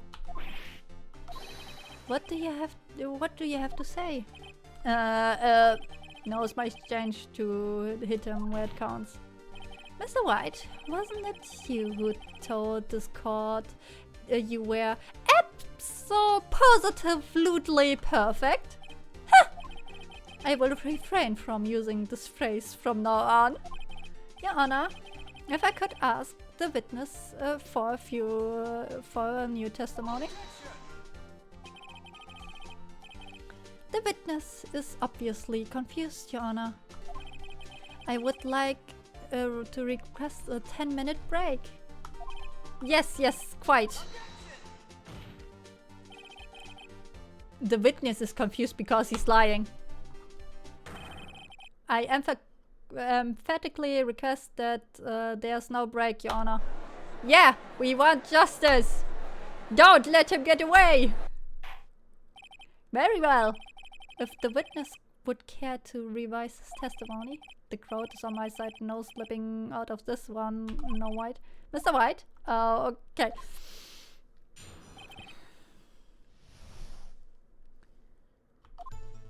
Well, see, I looked at the other window when I heard that thing fall. Then, the next moment, I saw Miss Mia run to the left. The killer, you attacked her, but she dodged. And then she turned and ran to the door. And then you did here with the thingablow. Trap! Huh, trap indeed. Very well, you may... Mr. Your Honor, my stomach, you see it's hurting. Deal with it. This is almost over.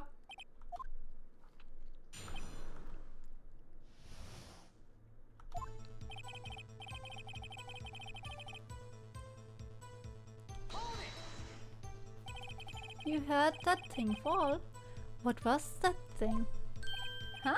Oh, that, the glass light stand. Right, the one that had fallen over at the scene. Phoenix!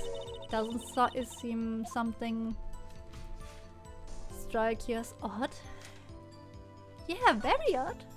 Yeah, that's odd. I pressed further. Mr. White? Huh? What? You're saying you saw the glass light stand? Yes? Then change your testimony to reflect that. Sorry, my bad. The witness will revise his testimony. Okay, of course. A light stand was lying on the floor when I looked. Then, the next moment I saw Miss Mia run to the left. The killer, you attacked her, but she dodged. She turned and ran to the door. Then you did her with the thingablow. Trap! Phoenix! He's getting a lot less talkative. He's probably afraid I'll catch him on something. But it won't be easy.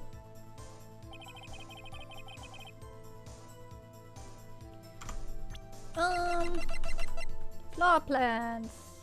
Present. Mr. White. It was impossible for you to have seen the glass stand. What? Look at this. These are the floor plans to the scene of the murder, yes? Correct, Your Honor. Now look. If you were to look through the window at the office, this is the area you would be able to see. Here. Well? Note that the stand is not within the visible area. Well, Mr. White? What do you have to say to that? Ridiculosity, Mr. White. If you were in the Gatewater Hotel as you claim, you could not have seen the stand before it fell over. In fact, you wouldn't have been able to see it after it fell either. There's no way you could have recognized the broken shard as a glass light stand. So, when did you see the stand, Mr. White? It must have been the moment it fell. And the only place you could have seen that from is inside the Phase Law offices. In other words, you were at the scene of the crime when the murder took place. Yeah!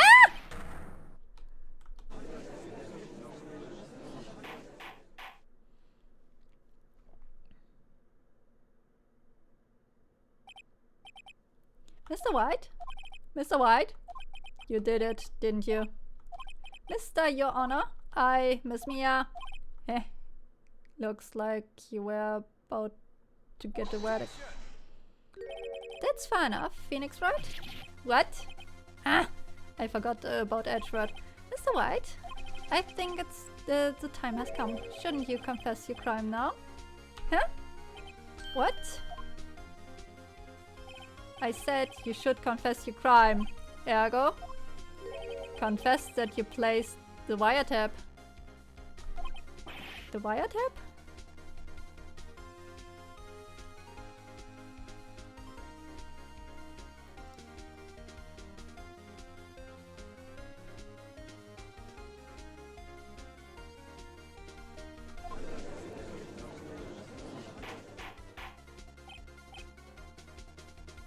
Order. Mr. Edgeworth, explain to the court what you mean by this. Distinguished members of the court. Mr. White is slightly confused. Allow me to explain. I really don't like the way this is headed. As you know, Mr. White is the CEO of Blue Corp. And he ordered his secretary, Miss May, to tap the law office of Miss Fay. What does it have to? Your Honor, the question is, when was the wiretap placed in the office and by who? No, you wouldn't. Mr. White, in order to place the wiretap, you entered Miss... And is it correct? Correct. Most correct, Miles. Give me a break. Yes! In order to place the wiretap, I breached the So you basically confirmed that you was trespassing. This is when I saw that a cursed light stand. Now I'm confused. Please explain to the court what all that means, Mr. Edgeworth. Gladly, Your Honor. He is confessing the lesser crime and hopes of weaseling his way out of the bigger crime. Yeah. Mr. Phoenix Wright has made his position quite clear. He has determined that Mr. White knew the glass stand was in the office. He has shown that there was only one time Mr. White could have seen the stand, at the very moment of the murder. Thus, Mr. Wright would like you to believe Mr. White was the murderer. I see. However, it's a fact that Mr. White had been into that office well before the murder took place. when he went to the place to the wiretap. He could have seen the glass light stand then. Ergo, Mr. Phoenix Wright's theory is revealed for the baseless conjecture it is.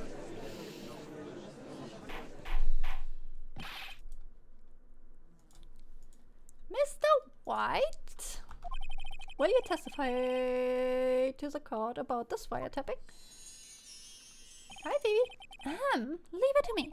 I feel faint.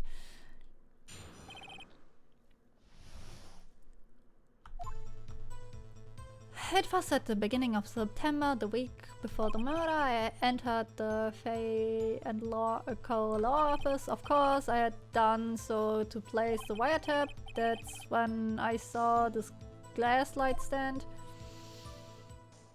Huh, so you saw the stand before the night of the incident, and this is how you were able to identify it had fallen over by that sound? I don't believe it! Yeah, that's right, I see. Very well, Mr. Wright. You can... Good luck, Phoenix.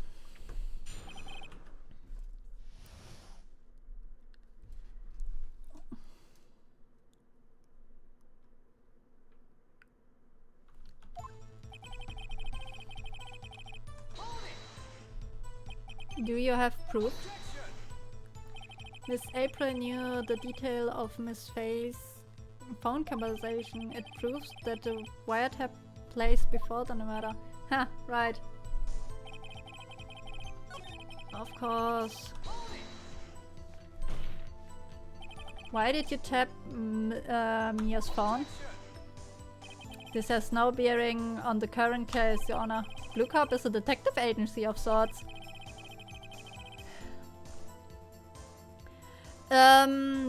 By wiretapping, you're still doing some illegal shit?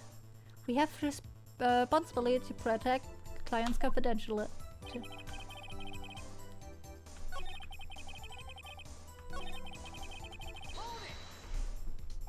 Why did you notice something innocuous as a light stand?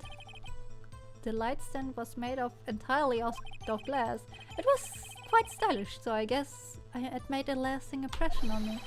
Such beauticacious a thing deserves attention, does it not? That's all. Damn it, there's... Oh well, maybe... He's rattled enough.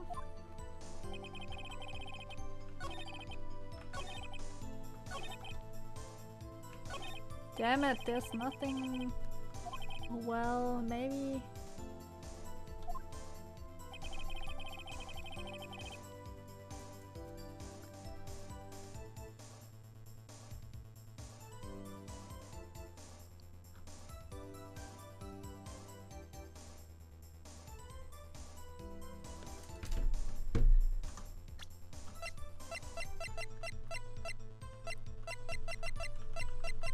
Wait.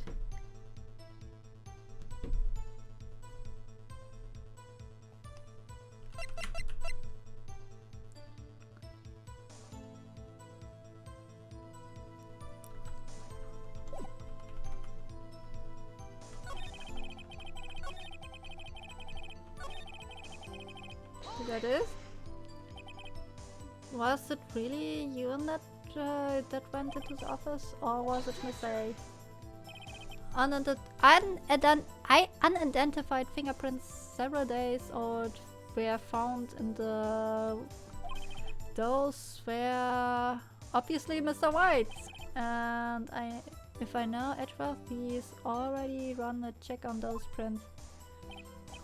No, Mr. White, tell us why you went to the Fay & Co. law office. Of course, I... Uh-oh. Tis. I'm afraid... that's as far as you can go, Mr. Wright. Time has come for you to admit your defeat. You fought, you honorably. No more. I can't take this anymore. Mr. Wright, are you giving up? Phoenix? Phoenix, over here! I know that voice. Mia? Never give up, Phoenix. Mia?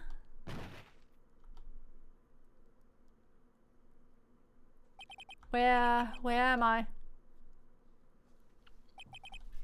The waiting lobby? What happened? Oh, right. I lost the trial. I was hallucinating. Ah, you're finally awake?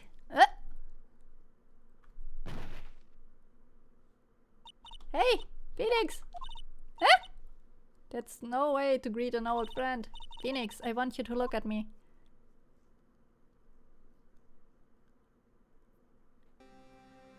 What the hell is this? You're Maya? Didn't you know the Fae women have strong psychic powers? When you accepted your defeat in court, it appears that was enough of a shock to awaken Maya's true powers. So Maya's channeling Mia? That's right. I am Maya, but I'm also Mia. Now I want you to listen to me, Mr. Phoenix. Maya never gave up. You can't either. That's why I came here to tell you. But we don't have much time, Phoenix. Now listen, you've already won, huh? You have that receipt in your in the court record, right? Oh yeah? The one you wrote Maya on? Phoenix. Wright wrote that, not me. So what do I do with it? Look at the receipt from look at the front of the front. It's a regular receipt. Looks like from a famous department store. 1 million? Wow, such a big spender. Item. Glass light stand? Date of purchase? September 4th. That's right, Phoenix. I brought that stand the day before I was killed. What? No! What did Mr. White say in his testimony? It was the beginning of the testimony. The beginning of September, the week before the murder. He said he saw the stand the week before the murder. There you go. I think the court is about to reconvince. Go do it, Phoenix. You know you're innocent. Now you have to prove it. Right.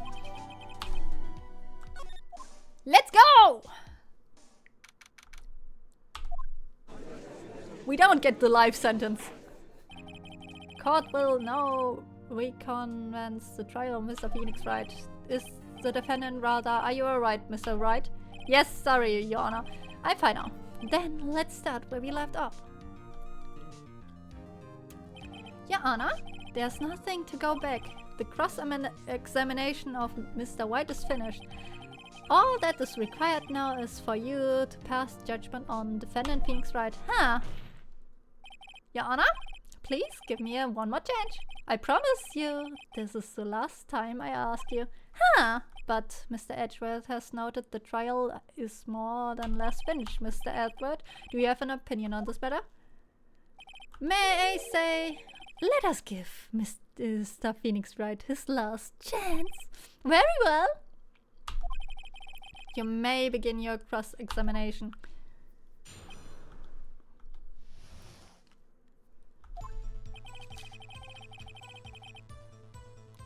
We can put it here already. Thank you, Edward.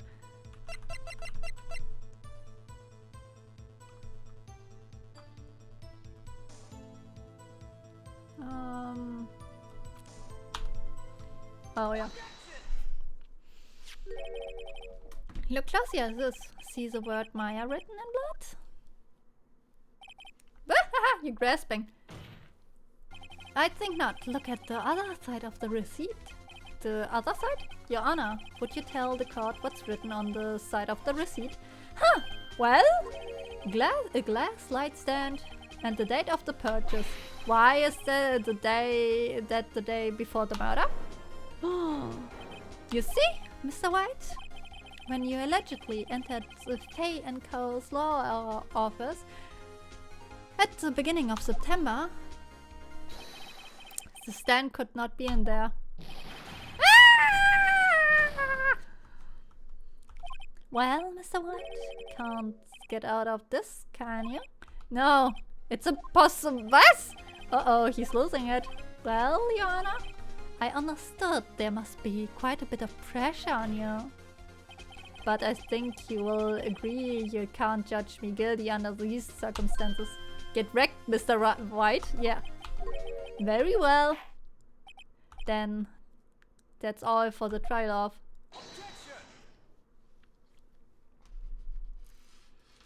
Not so fast, Phoenix Wright.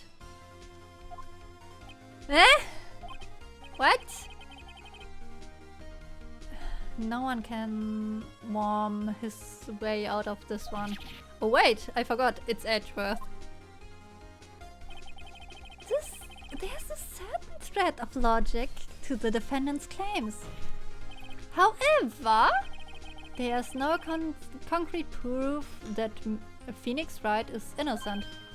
Ergo, I would like to request one more day before Phoenix Wright is granted his freedom.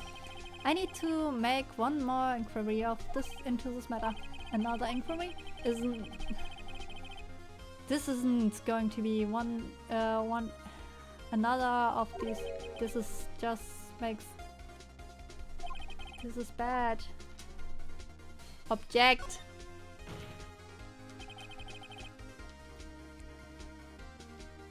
Mr. Wright's guilt is obvious. There's no need to prolong this trial any further. Ah, well, Mr. Edgeworth? If anyone is going to call Mr. Wright to trial, it would be me, the prosecution. I need the day to ascertain whether these new claims have any basic factual evidence. I see. Objection denied. What?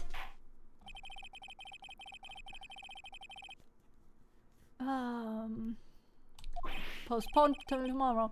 No, there's no telling what will happen if I can't end this now. Edgeworth is sure come up with or make just something up. And after Mia showed up to help me and all. Yeah, Mr. Yana, may I go home? Of course, thank you for your time. Ah! The witness will stay. Phoenix? Read this note out loud. Mia, what is this? Memo receipt. Your Honor, if I may? You're quite persistent today, Mr. Wright. You bet I am! My life is on riding on this one. I have something I would like to read out to the prison. The memo Mia had given me was a list of names. Many of them sounded strangely familiar. People in finance, famous celebrities. That's when it happened. Stop! Desist! Hold! Please stop! Make him stop! How did you get this list? Mr. White, admit your guilt right here, right now, or else this list will be released to the press. I confess. I did it. I hit Miss Mia with this thinker. Case closed, Your Honor.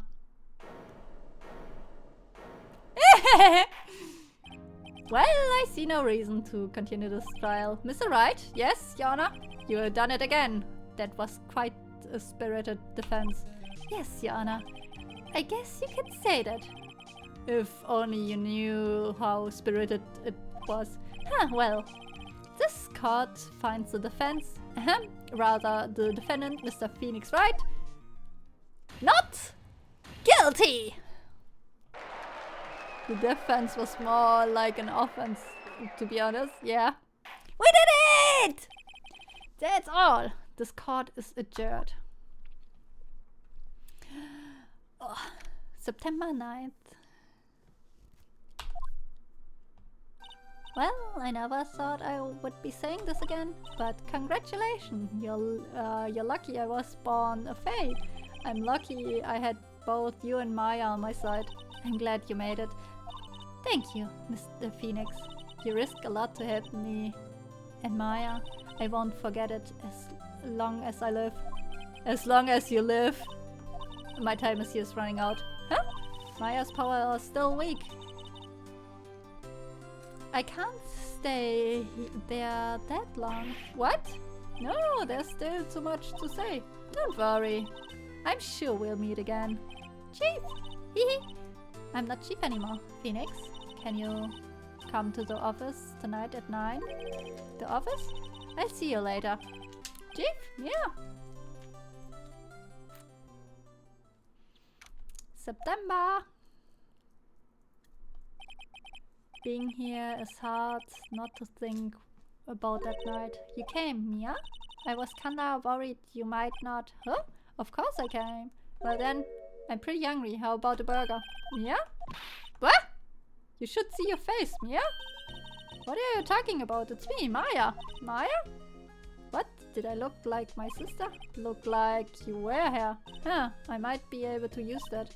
Oh, Phoenix, go to the store and buy me lunch, would you? Maya, why are you here? Because of this. See? Mia wrote me a letter. Take care of Phoenix for me. Take care of her? She means the office. This office. Someone has to help with the new Wright and Co. law office, right? And who better than me? Maya Fey, reporting for duty. Wait, no. On second thought, let's make this casual. Yo, Nick! Maya here. Ready to get down to business? You don't mind me calling you Nick, do you? It's a great name.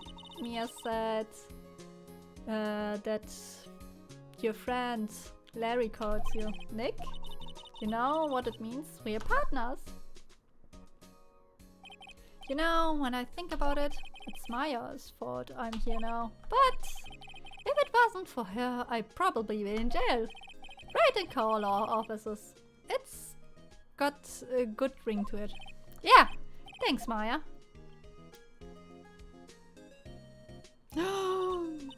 Good luck, Phoenix.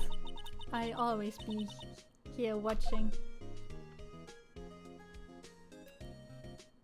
Thanks, Maya. Hi, Manzai. Right, okay, Nick, let's do that. Huh? Do you... what? Burgers, dummy! Burgers! There's a great burger joint just down the street. Come on! Time's is wasting. Okay, wait up. The end.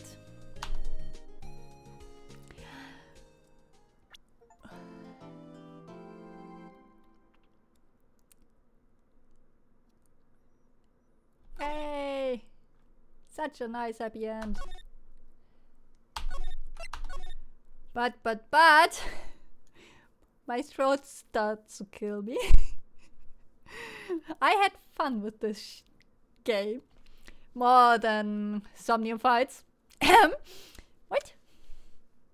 At least those characters are just a tiny bit of dirty-minded in a regulated way, and that not all the time.